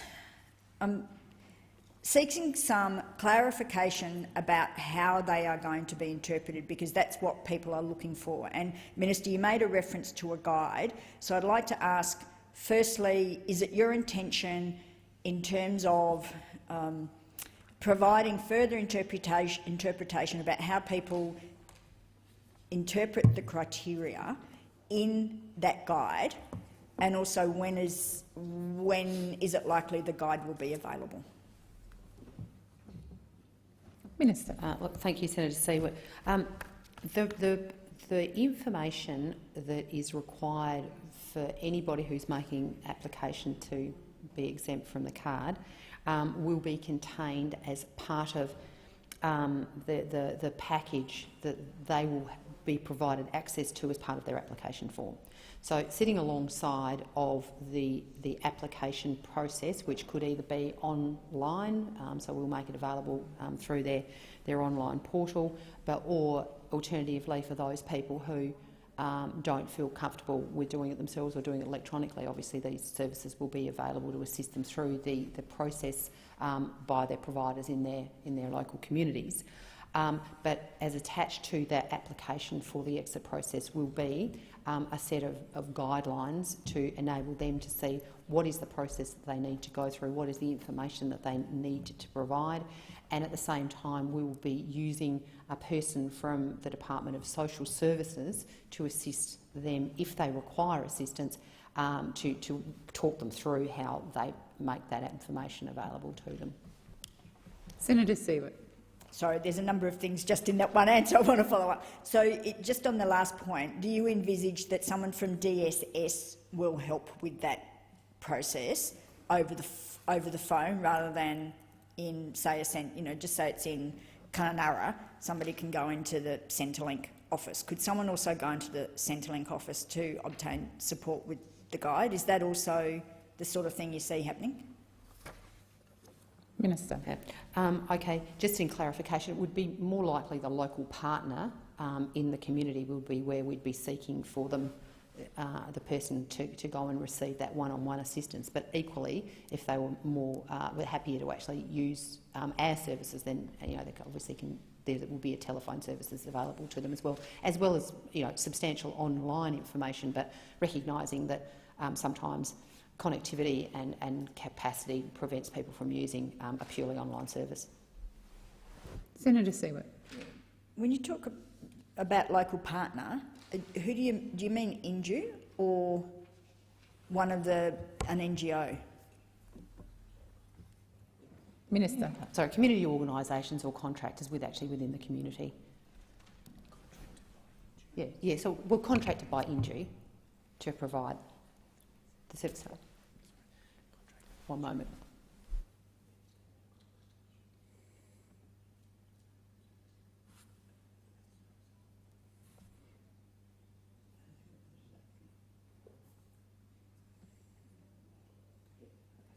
Minister. Yeah, sorry, my apologies. I was just getting confused myself there with the advice I was getting. So basically what we're saying is that there will be opportunity within community with the existing services that are provided in terms of the operation or any issues that a person that's on the card might have, not necessarily about this, but the service providers that they can go in to see will have the opportunity to be able to assist them, as well as being able to phone and do it online. Senator Siewert. So if I want to get... this is the sort of thing that I've been being asked about. So if I want to get the form, will I get the form? I can go online. If I don't have a printer, and many community members who may be in this trying to apply for an opt-out don't have access to printers, for example, or even a computer, because it's difficult to fill in. A lot of people do their communications on these mobile phones, and it's very hard to fill these sorts of forms in on mobile phones. Can I get a physical copy from Centrelink? I'm just trying to find out. I don't have to go to an NGO to get the form. Can I go to Centrelink? Can I get the form?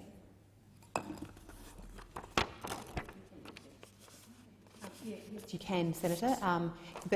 And mainly through the new suite of technology that's currently being put into all of the Centrelink offices that provide you with that bank of access, so the person in Centrelink can assist the person to get access to it online.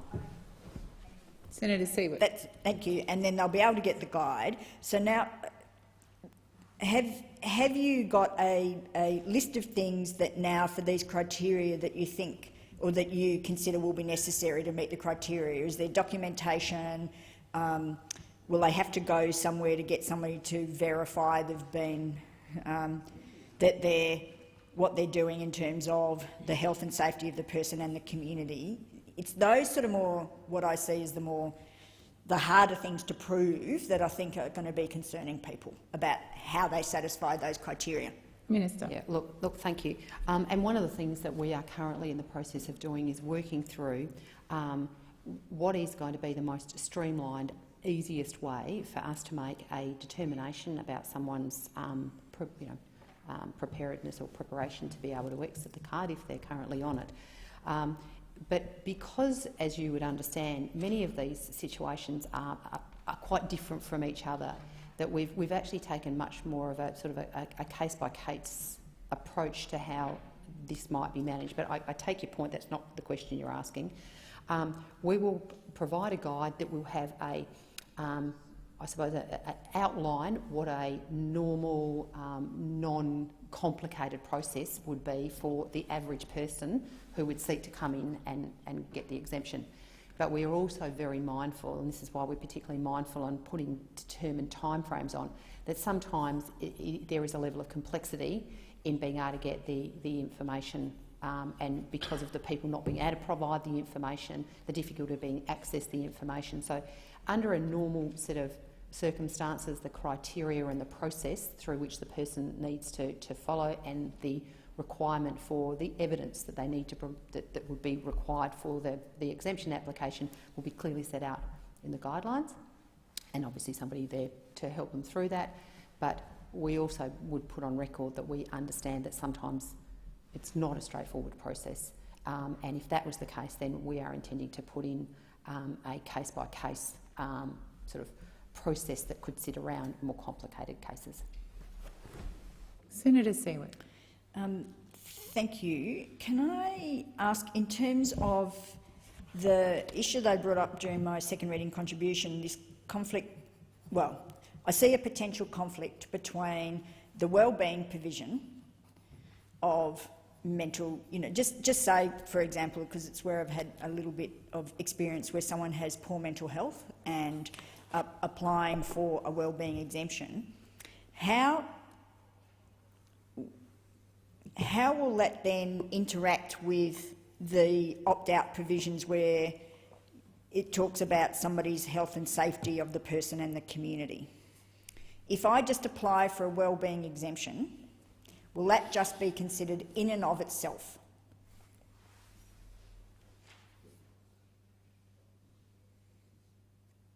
Minister. Yeah. The conditions that exist around the exit provisions for under the basis of wellbeing will remain the same. And I suppose, I thank you for raising the question, it would be my interpretation that the wellbeing provision would be considered a higher level of exit priority, simply because you're talking about somebody's personal well-being, as opposed to I suppose, a more straightforward financial capability exemption. So I think you would have to prioritise somebody's health and well-being above financial circumstances. So I think the well-being one would go first. Senator Brown. Thank you, Madam Deputy President. Before I get on to some specific questions I just wanted to follow up Senator Seward on two questions. How many people have contacted the department to come off the card? And the second one was, I just wanted to seek some clarification about who will help people get off the card.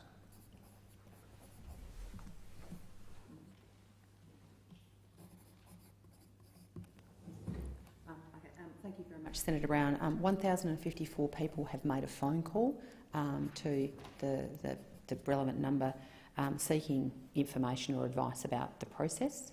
And in terms of the process for being able to, who will assist, it would depend on the individual what sort of services that they are seeking. At the moment, anybody who's currently on an indue card or on the cashless debit card has access within their community to service providers, locally based service providers that can assist them with any issue that they might have with their card.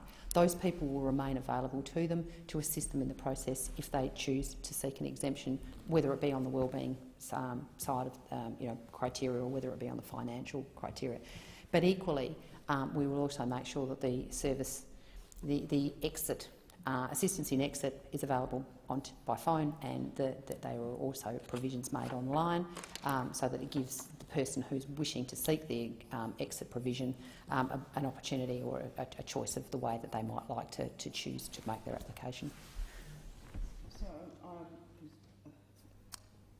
either you might have to give me an example in terms of going to a location, but I want to know is exiting off the card, is that only going to be provided online or by phone, or are there services, and what are those services that will help people exit off the card? Well, just as an example, Centrecare is a provider that we use in Kalgoorlie. Centrecare provide all of the services and the resourcing to somebody who is currently on the Cashless debit card in that particular trial region. So if a person in that area, and these services are provided in all of the sites, but I'm using that as an example because you asked for an example. So if the individual who wanted to seek a financial exemption wanted one-on-one assistance in making their application, they could make an appointment, they could go into Centrecare in Kalgoorlie and they could sit down with the person in Kalgoorlie and actually have them assist them in filling out the form, even to the point where if they needed assistance with interpretation, as an example, because obviously we want to make sure that we are assisting them in their native or their mother language. So if they already are. We already have translation and language services that are available in these communities. And so, if the person went in there and they wanted the maximum level of assistance to enable them to be able to make the application, then they could go into one of these places and actually have somebody sit with them and take them through the whole process and tell them, what information they needed to provide, and possibly even assist them in how they might be able to access that information as well. Senator Brown. I now want to go to some questions around cost of the CDC. So if you would be able to provide how much has been spent to date on the CDC in total and in each location, how many people are currently on the card in total and in each location, what is the person cost of the card to date, how much will the government, if you'd rather take these one, I can. Okay.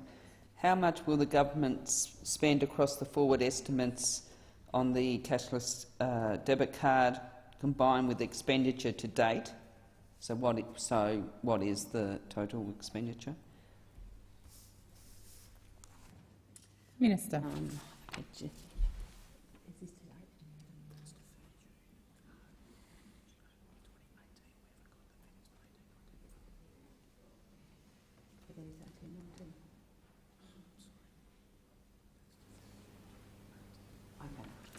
Okay, thank you very much. Senator Brown, the costs of the card across all of the trial sites, which include implementation, providing additional funding to existing services to provide the wraparound services that were identified as being needed, and communications to the period up to the 30th of June 2018 was 34.2 million. Unfortunately, I don't have the site-by-site costs to break down to you. There are approximately 12,000 participants on the card, but I can provide you with the numbers for each of the individual sites. And they're budgeted $126 million over the forward estimates for the ongoing CDC program. Senator Brown. Just following up on those responses. So, are you able to give me cost per location on notice? Unfortunately, Senator Brown, I can't, because some of the costs are shared across all of the areas, and others are actually site specific. I'm certainly happy to take on notice to see how much more granular I can be in the information that you're asking for, and more than happy to provide that to you. But at the moment, I'm not entirely sure I'm going to be able to provide you with the exact information that you're asking for. Senator Brown. Okay, I appreciate that undertaking, that you should be able to provide some cost information based on a region, or so if you could provide that, that'd be great. But you would be able to provide about how many people in each location. So you'll. Minister. Yeah, I will take it on notice. I mean, I could give you an estimation within, hundreds, but I'd prefer to take it on notice to be exact. Senator Brown. And I'm not sure if you responded about the cost per person. Minister. Look, I mean, obviously, we can do an extrapolation out about the number of people that are currently affected by the card and the amount of money that's been spent on the trial, and I could say to you that on average it was X amount per person. But one of the things that I can absolutely assure you of is that the variation in the costs from individuals of assisting them with the card, vary quite significantly. Senator Brown. Okay, thank you. I now want to just ask some questions around outages in terms of the, the operation of the card itself. So, how many people have been impacted by the cashless debit card outages to date? Where have the outages occurred? What is the longest outage? How does the Minister expect people to buy groceries or pay bills on time if the card is not working? How many people have missed payments or incurred overdue charges because of card outages? And I ask these questions because, as you would be aware, Minister, there have been confirmed reports of, card outages preventing people from shopping using their card. Minister. Sorry? We have already. Okay. Senator, I mean, I suppose one point being there are often outages that are occurred through external forces, whether, power outage or an FPOS terminal from a bank's down, or the technology within a particular facility is down, and so we wouldn't have necessarily any information that relates specifically to outages that were outside of our control. But what I will take on notice and provide you with information is if there have been any card specific, so in relation to the technology or the use of the card specifically, that have prevented somebody being able to use it in a facility that they would expect to have been able to use it, I'll get that information, and once we've got that information, we'll seek to provide the further detail in terms of the implications of those outages. But my advice is that the majority of times that people have been concerned about the inability to be able to use their card, nobody would have been able to use any cards because the outage was actually a more general community-wide outage, as I say, whether it was a power outage or a failure of an SPOS system. Senator Brown. I accept that that nobody would have been able to use cards, but other people have other means of buying basic requirements. Just putting that on record, as the Minister would know. But I wonder how many, have there been any complaints to the department around outages by, the services that are funded, as you say, to assist people on the CDC or by shop owners? Minister. You're suggesting complaints made by local partners, so like Centrecare as an example, or a shop, or so, yes, any complaints around outages by shop owners, people that are actually on the card, or community organisations that are assisting people that are on the card that have come and complained to them. Minister. Look, Senator Wright, in terms of the specific details, I'm happy to take that on notice and provide you with any detailed information in terms of the breakdown of the kind of numbers that we're getting from those particular cohorts. But I am advised that it is not a high number of communications that come to us relate to the implications of outages. Senator Brown. Thank you, Madam Deputy President. Can I now go, Minister, just to some questions around the expansion? So, what the process the government will take to choose a card provider Minister. Yeah. Senator, whilst the government's policy position remains consistent, and that is that we will be using the information and the information that we've collected through the reviews of these trial sites, on which to make any decision as to further activity in relation to the cashless debit card in Australia, no decisions have been made at this stage. So the policy remains the same. Senator Brown. So, are you saying that there's been no decision for further expansion? I'm talking about the NT in Cape York. Minister. Thank you very much. That's been said to you.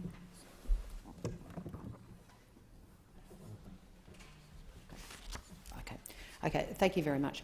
Obviously, I was actually thinking you were referring to it more broadly. Certainly, since the re-election of the Morrison government, there are some processes that still have to be undertaken in relation to developing the legislation to enable those people that are currently on the basics card in the Northern Territory and in Cape York to be able to be moved over onto the cashless debit card. So whilst the intention is quite clear, the legislative instruments to enable that to happen have not passed through this place as yet.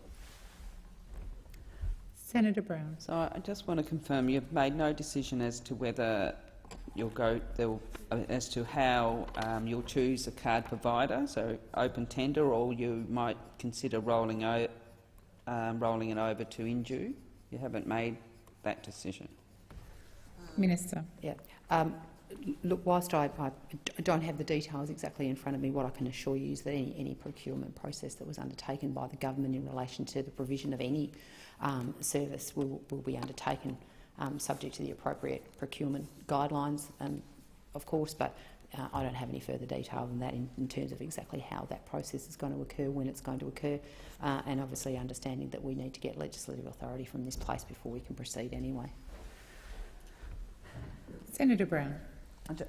Okay, thank you for that response. I'm just confirming that no decision has been made by government as to how a card provider will be chosen.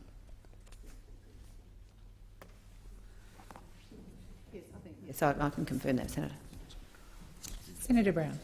So can you give me some information around the cost that indue charges the government for each card issued? And how much profit does indue make from the cashless debit card? Minister. Okay, I'm advised that it's less than $1,000, but I would have to take on notice the details, and I may not even be able to get access. So, per person, yeah, I may not even be able to get access to that information, but I certainly will take the question on notice and provide the information that I'm able to. And just in response to a previous question you asked that I took on notice that I no longer need to. The number of participants in the 4 trial sites are Goldfields, 3,326, East Kimberley, 1,517, Ceduna, 932, and Bundaberg and Hervey Bay, 5,524. Senator Brown. So, can the Minister confirm the major banks declined to participate in the trial? And was this because the big banks have concerns about the way the government is rolling out this program? Hello.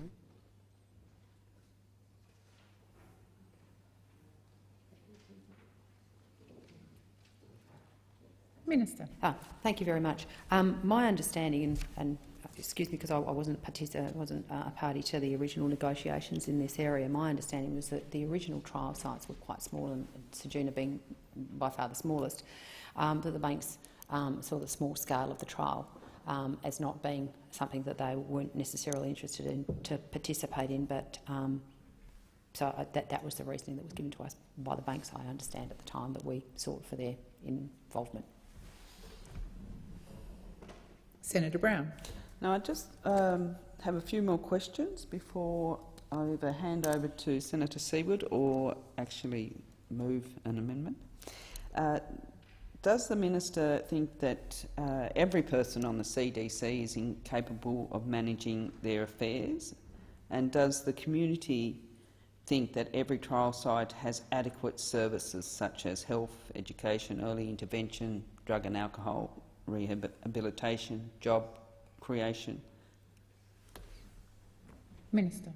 Yeah, look, thank you very much. Well, one of the things that was so important about the standing up of this particular trial initiative was the fact that it was co-designed, and we worked very closely with the communities, bearing in mind, Senator, that the 4 communities that are participating in the trials actually voluntarily put forward their communities to be part of the trial. So we work very closely with those communities to make sure that the outcomes that we're seeking to achieve, and that is, you know, better community outcomes, as listed, I don't need to repeat them all to you, that have previously resulted from a prevalence of drug, alcohol and gambling, addiction and abuse. So we work with the communities to make sure that that those outcomes are appropriate, the people are being appropriately targeted, to make sure that we deliver the good outcomes that the community have requested by voluntary participation in this particular program. And your second question was? Senator Brown. It's around the communities where the trials are occurring. Minister. Yeah, the adequacy of the services.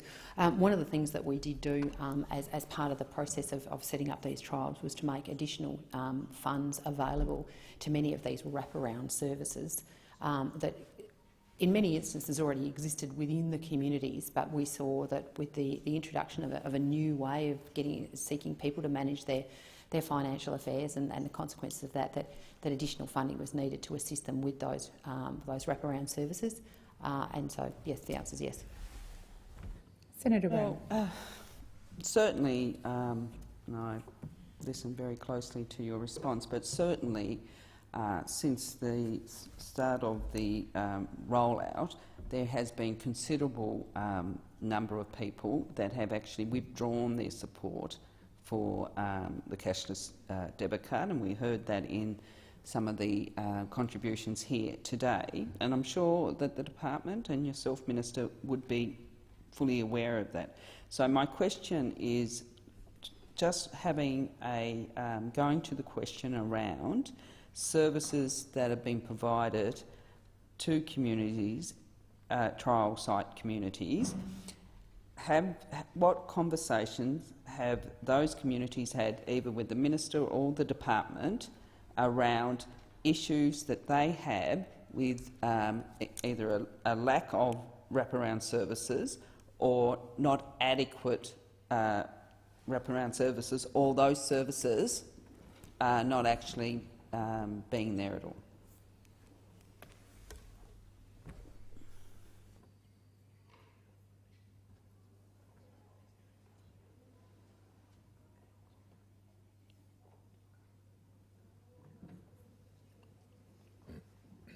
Minister. Thank you very much. And sorry for taking so long, but it's an important question.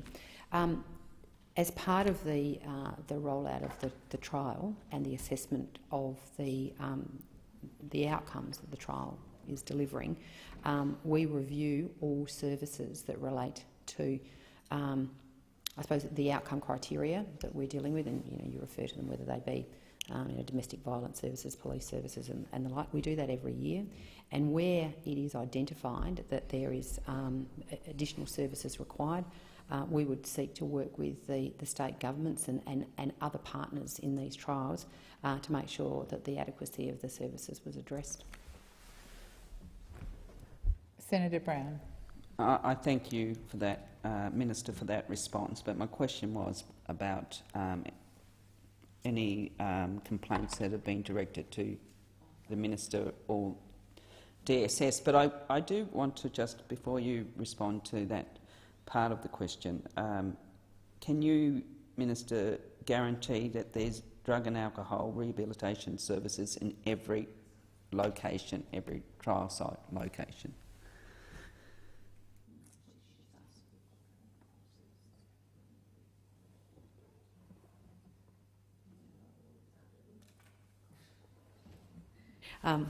Thank you very much, Senator. I'm advised that yes, we do have drug and alcohol services in each of the trial sites that are available to participants. Complaints. It appears from the advice that I'm receiving from the agency, who is closer to the coalface on this than I am, that we receive very few complaints. But obviously, when we do receive complaints, they're taken seriously and addressed, and anything that will be put into part of the review if it relates specifically to the availability of the services that you're referring to. Senator Brown. This potentially could be my last question, but can you take on notice to be able to provide a list of the complaints, where the complaint was made from, and about what the nature of the complaint? Minister. Get this clear. Do you want the complaints in relation to the provision of services? So anybody who's made a complaint that an issue that is one of the outcomes that's targeted as part of the use of the card, that when they have made a complaint about the inadequacy of the service that was provided to them to deal with the issue that they've brought forward. Senator Brown.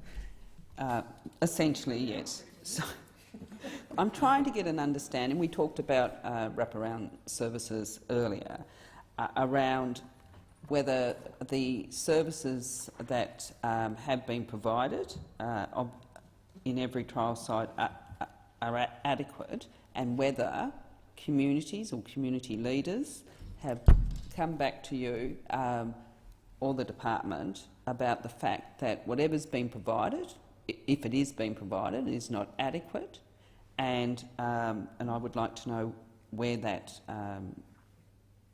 complaint came from, which location. Minister. I'm much clearer about what you've asked for, and of course I'll take that on notice. Senator Brown. No. Okay, Senator Siewert, are you seeking the call? Yes? Yeah, sorry. I'm trying to reorganise a committee meeting I'm supposed to be chairing right now, so I apologise. I wanted to chase up the alcohol and drug services, and I realise it might be a bit hard to give me it to you off the top of your heads, but could you provide now an update on which services are funded or available in each of the trial sites, what they're funded for, and which ones are the new services that have been provided through the trial process, or the funding through the trial process? Minister. Do that. Senator Siewert. Thank you. Can I go back to some of the questions or the lines of inquiry I was asking before, which is about the criteria? And I want to go back to now the financial, being able to manage your financial affairs, wondering what specifically will be required there, and will someone with financial management qualifications be providing the advice to the Secretary over whether somebody can? I'm particularly interested here because what I consider good financial advice, good financial management for someone low income may in fact be very different to what someone with a lot of income can do. So, for example, I know from personal experience, I'm living on a very low income, you sometimes don't pay a bill on time because you can't afford it, but you know you've got until this much after the due date to pay it. So you'll pay this bill because that one is just becoming due and you're just about to get your power turned off. And then you'll pay this one. You're managing your money because you have very little, but for people who don't understand how people on low incomes manage their money and manage to make ends meet, may see that as poor financial management. Minister. Yeah, well, look, thank you very much, Senator Siewert. And I think what you raise here is the specific nature of dealing with many of these issues on a case-by-case basis. I suppose in drawing the analogy that you've just done, I mean, nobody's going to get a bad credit rating for paying their bills a bit late. You only get a bad credit rating if you don't pay your bills at all and you fall into default and you end up through the process getting put on a register. So I take very clearly your point that the degree to which the interpretation of financial management prudency is interpreted. So of course, looking at the holistic sort of suite of issues that would, as part of this legislation, would be seeking for someone to be able to demonstrate that they were able would be able to demonstrate. I clearly take on board your point about the interpretation of financial management and the necessity for the person who's making the determination within the department to take on board the issues you raise about low-income earners and and how they manage their money. So I suppose what I can say is that I believe for this to be able to work, it needs to be able to have the level of nuancing that you're referring to and case-by-case management. There will be a whole heap of people that will just tick the box on every occasion and it will all be fine, but there does need to be a level of leniency that is provided to accept the demonstration of the example you just gave. Senator Siewert. Thank you for understand where we're coming from on this. At the beginning of your answer, you referred to a credit rating. Do I take it that somebody's credit rating will therefore be used as part of this process? No, I think I was just drawing an analogy to suggest that your analogy of somebody who paid their bills late really did not warrant the tagging as being a bad financial manager. I was probably using that as an example of where I think society would accept was a bad financial manager. Yeah, there was not meant to be any link between the two.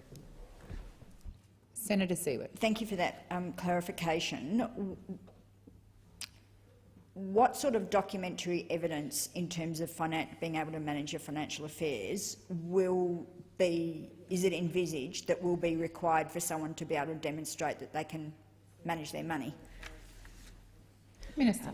Look, I would think on generally things like bank statements, proof that things like rent had been paid on time. That those bigger ticket items. Senator Siewert. Thank you. I wanted to go back quickly to an answer that you gave to Senator Brown in terms of the support organisations, or we can get advice and support for filling in the form. I think you referred to indue. No, Would that was my mistake. I apologise, and I correct the record that I wasn't actually meaning indue themselves. But the interface between the person who's on the card and indue goes through a local service provider like Centrecare, and I think I was referring to the Centrecare type organisations. Senator Siewert. I think the concern that at least some people in the community would have is if they had to go to indue for advice, they'd see that as a conflict of interest. Okay.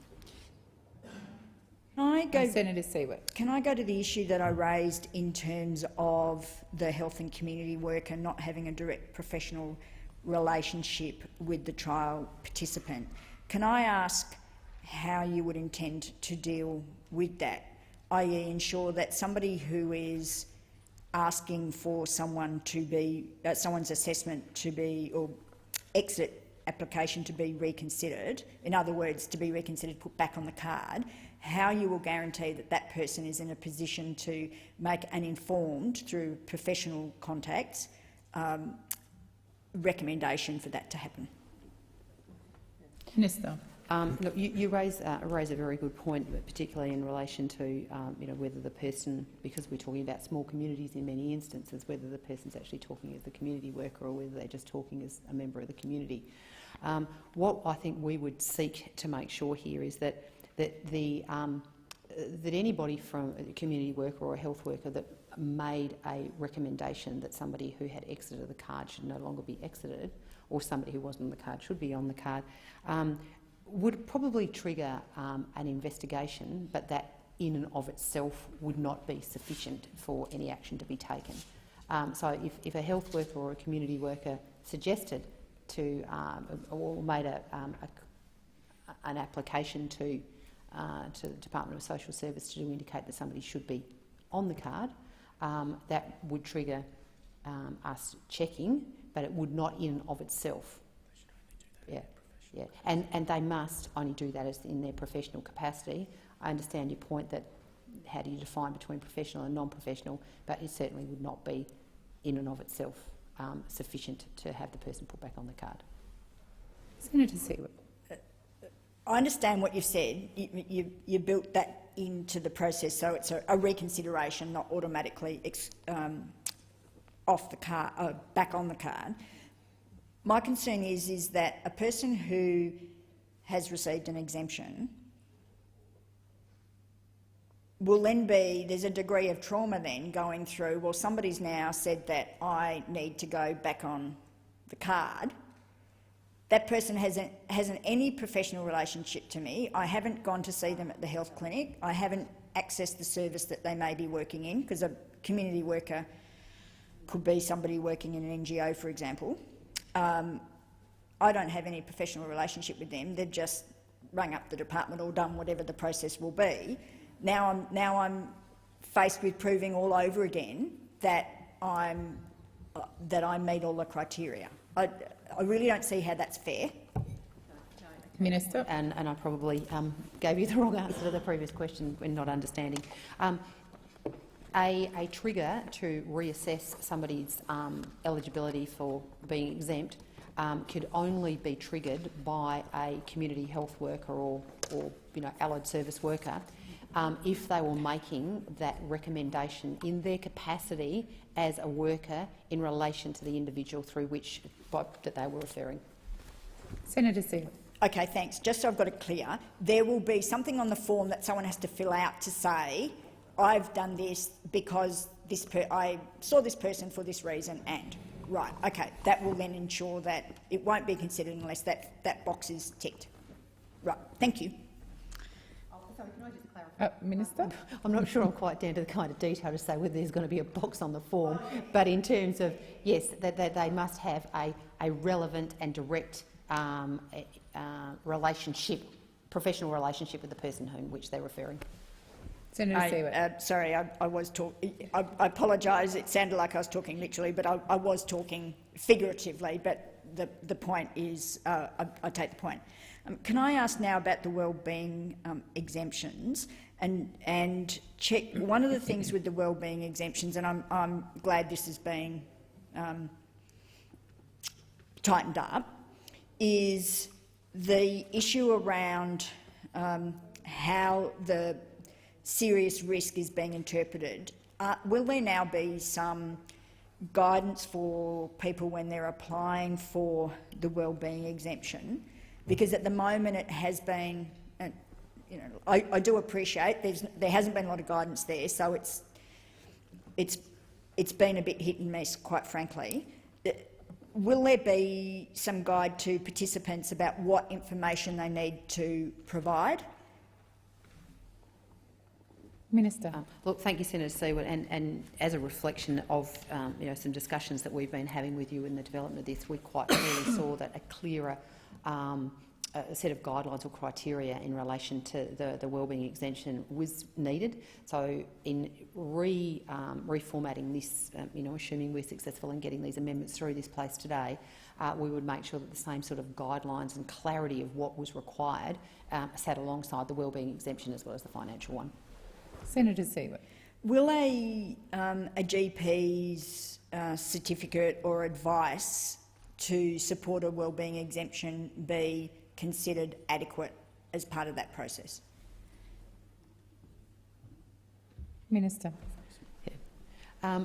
My understanding is that it would be a very significant part of the process, although the interaction with a social worker as part of the process would still remain.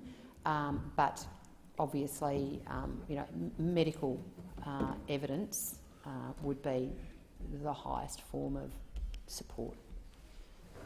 Senator Seward. Thank you. And if I understood what you just said, that'll also be part of that process will also be included as part of the guide. Yep. Yeah. Okay. Thank you. Can I go on to the review process and just get a bit of clarity around how that process will operate? I understand that the process is reviewable. Is it going to be the usual review process under social security law? Minister. Yeah.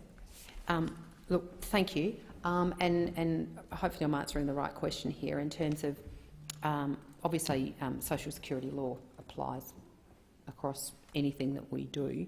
But what we're seeking to do as part of this new process is actually to put I suppose, an internal review process into the Department of Social Services to enable them to be able to deal with any complaints or determinations that are not agreed with within the agency at a higher level than the standard determination may well be made, to avoid only those cases that obviously are of more significant nature, end up having to go to a higher place like the AAT. Senator Siewert. So just so I'm clear, I understand there'll be an internal process and then there's the external process of the AAT. The internal process, what will that look like?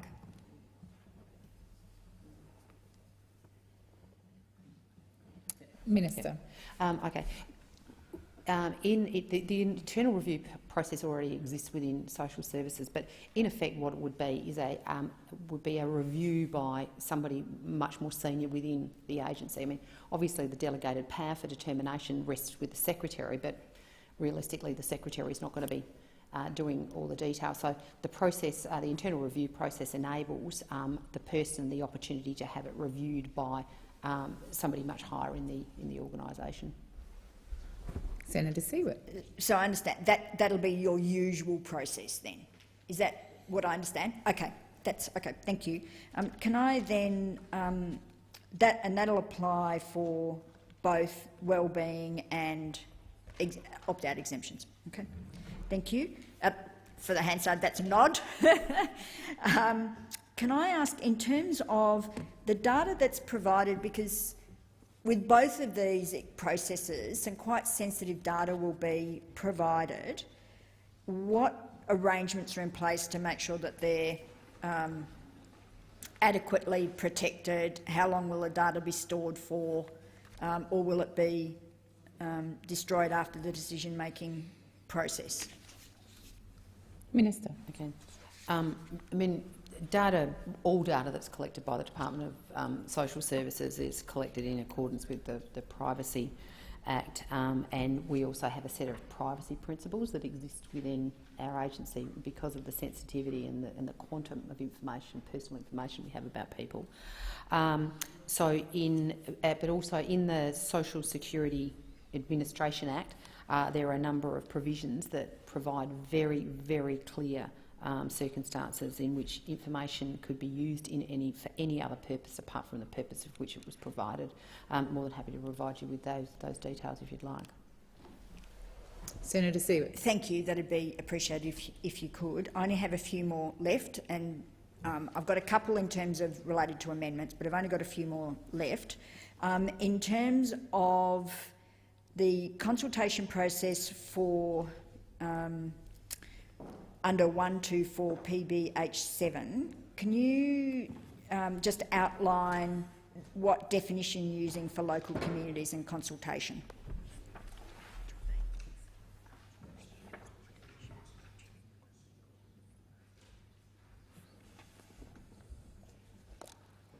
Minister. Yeah. Thank you, Senator.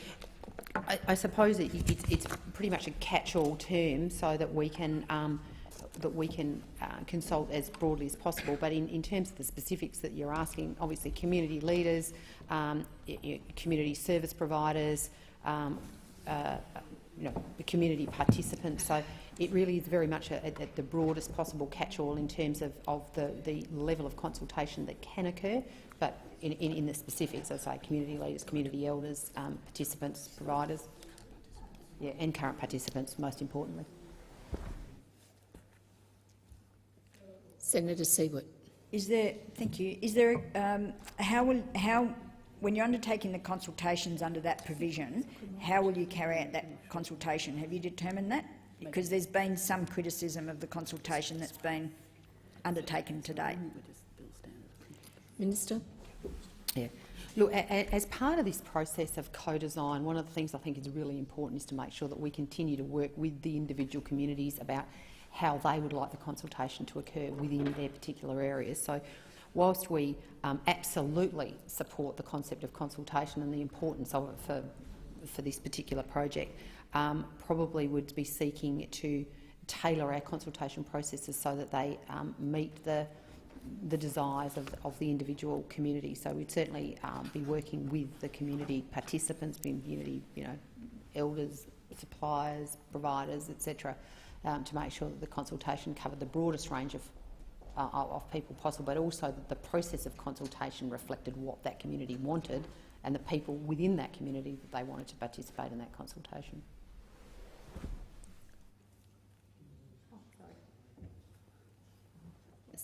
Senator Lyons. Thanks, Chair. Deputy President, I just wanted to go back to some comments you made earlier, Minister, and you gave that example of centre care in Kalgoorlie. So if I'm a CDC person in Kalgoorlie and I want to get off the card, one, how do I know to go to Centrelink, and who in that agency is actually going to help me with the form? Minister. Yeah, but obviously as part of the process of making the people that are on the card aware of the changes that we hopefully will pass through this chamber today, we would make them aware by normal communication process so that they would be aware of that. But also many of the people that we are talking about constantly interact with places like Centre Care in Kalgoorlie and would know well to approach them and do constantly have meetings with them anyway. Senator Lyons. Thanks, Chair. So as one of those forms of communication, the 4,000-odd people in the Goldfields region would receive a letter indicating to them that they could apply to come off the card? Minister. Look, we weren't actually planning on sending a specific letter. I'm a bit nervous of letters, as you might well imagine. But certainly we would provide a form of communication to the people who are on the card to make sure that they were aware that the provision now existed. I want to know what form that's going to take. And my second question is, whilst I do appreciate some people on the card in the Goldfields region would be in contact with Centre Care, but if they're not and they front up to the counter, who is Centrelink going to provide? Is it the financial counsellor? Who is it specifically? And how do I, as a cashless debit card holder, know? So you will send them some form of communication that says you can go and apply to come off the card, and then will there be a list in the Goldfields region of agencies I can contact if I can't do it online? Minister.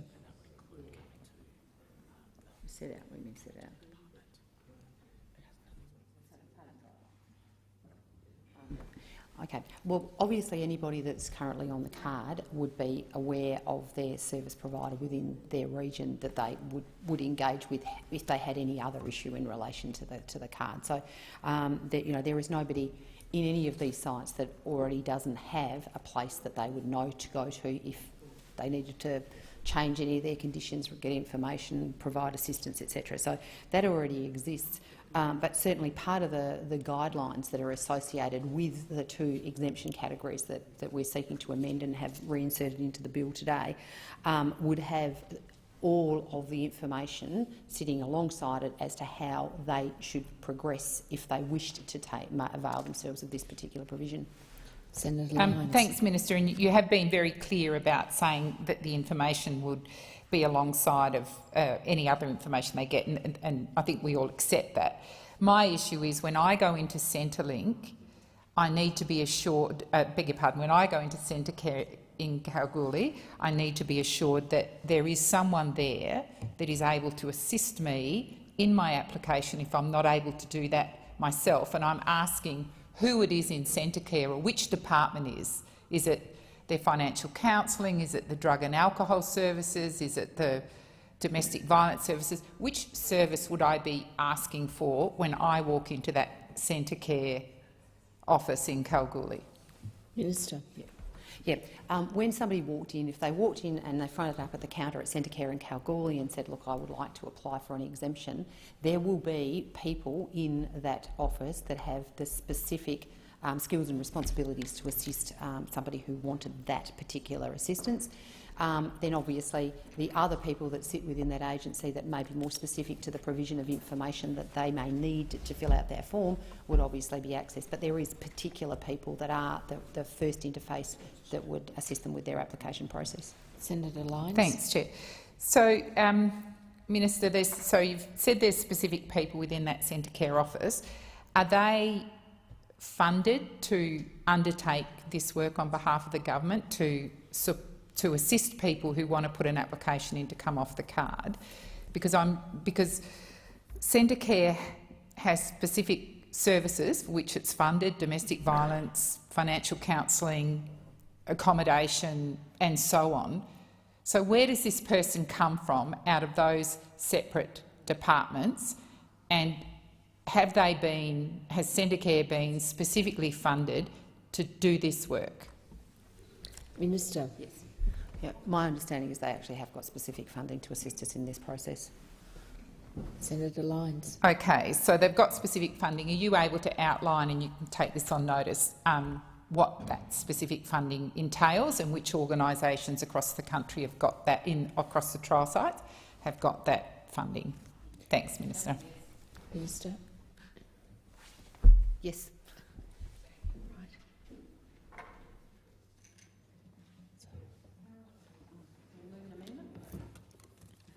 Senator Brown. Oh, thank you.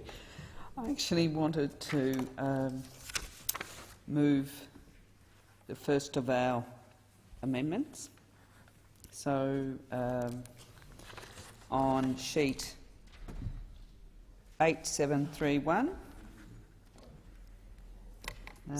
Senator Brown, I'm told that you'll have to ask for leave to move them all together. Is that your intention? Yes, it is. Is leave granted? So the amendments that the opposition putting forward on sheet 8731 will require the department to make a decision on the application to leave the card within 21 business days.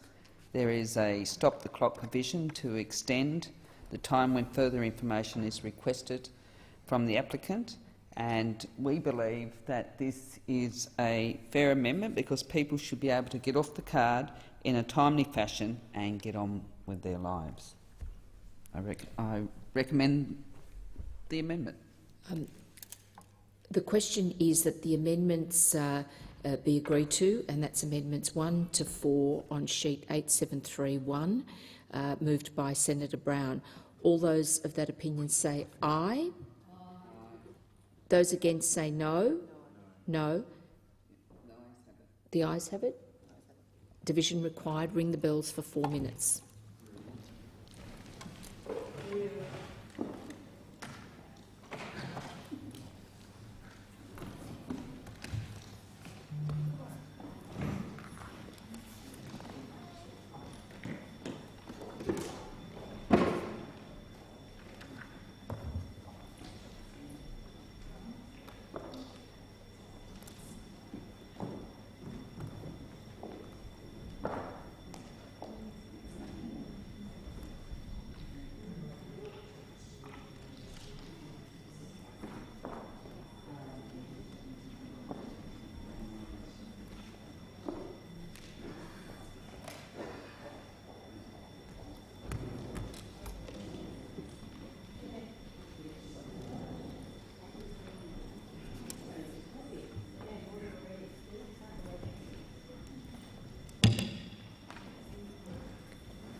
Yeah, so one.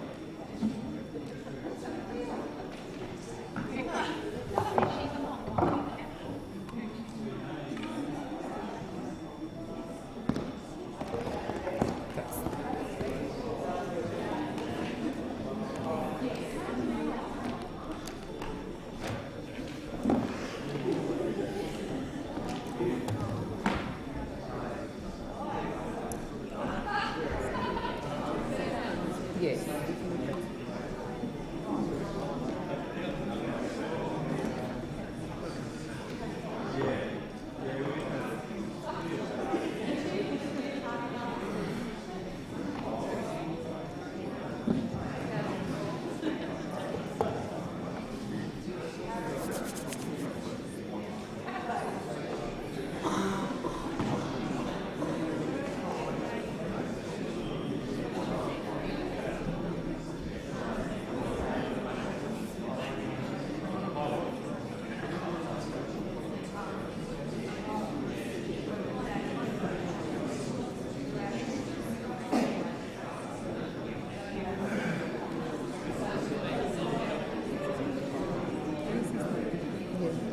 It won't be.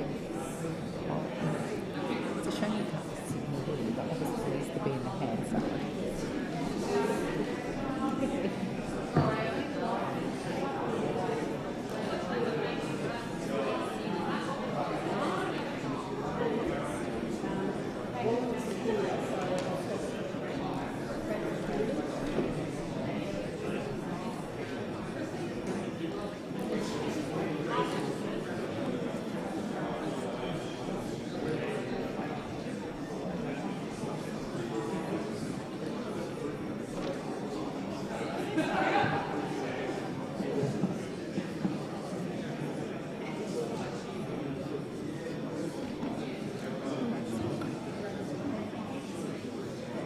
Lock the doors.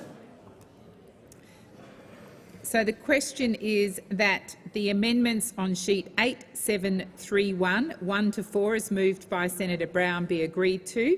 The ayes shall move to the right of the chair, the noes to the left. I appoint Senator Urquhart as teller for the ayes and Senator Smith as teller for the noes.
Order.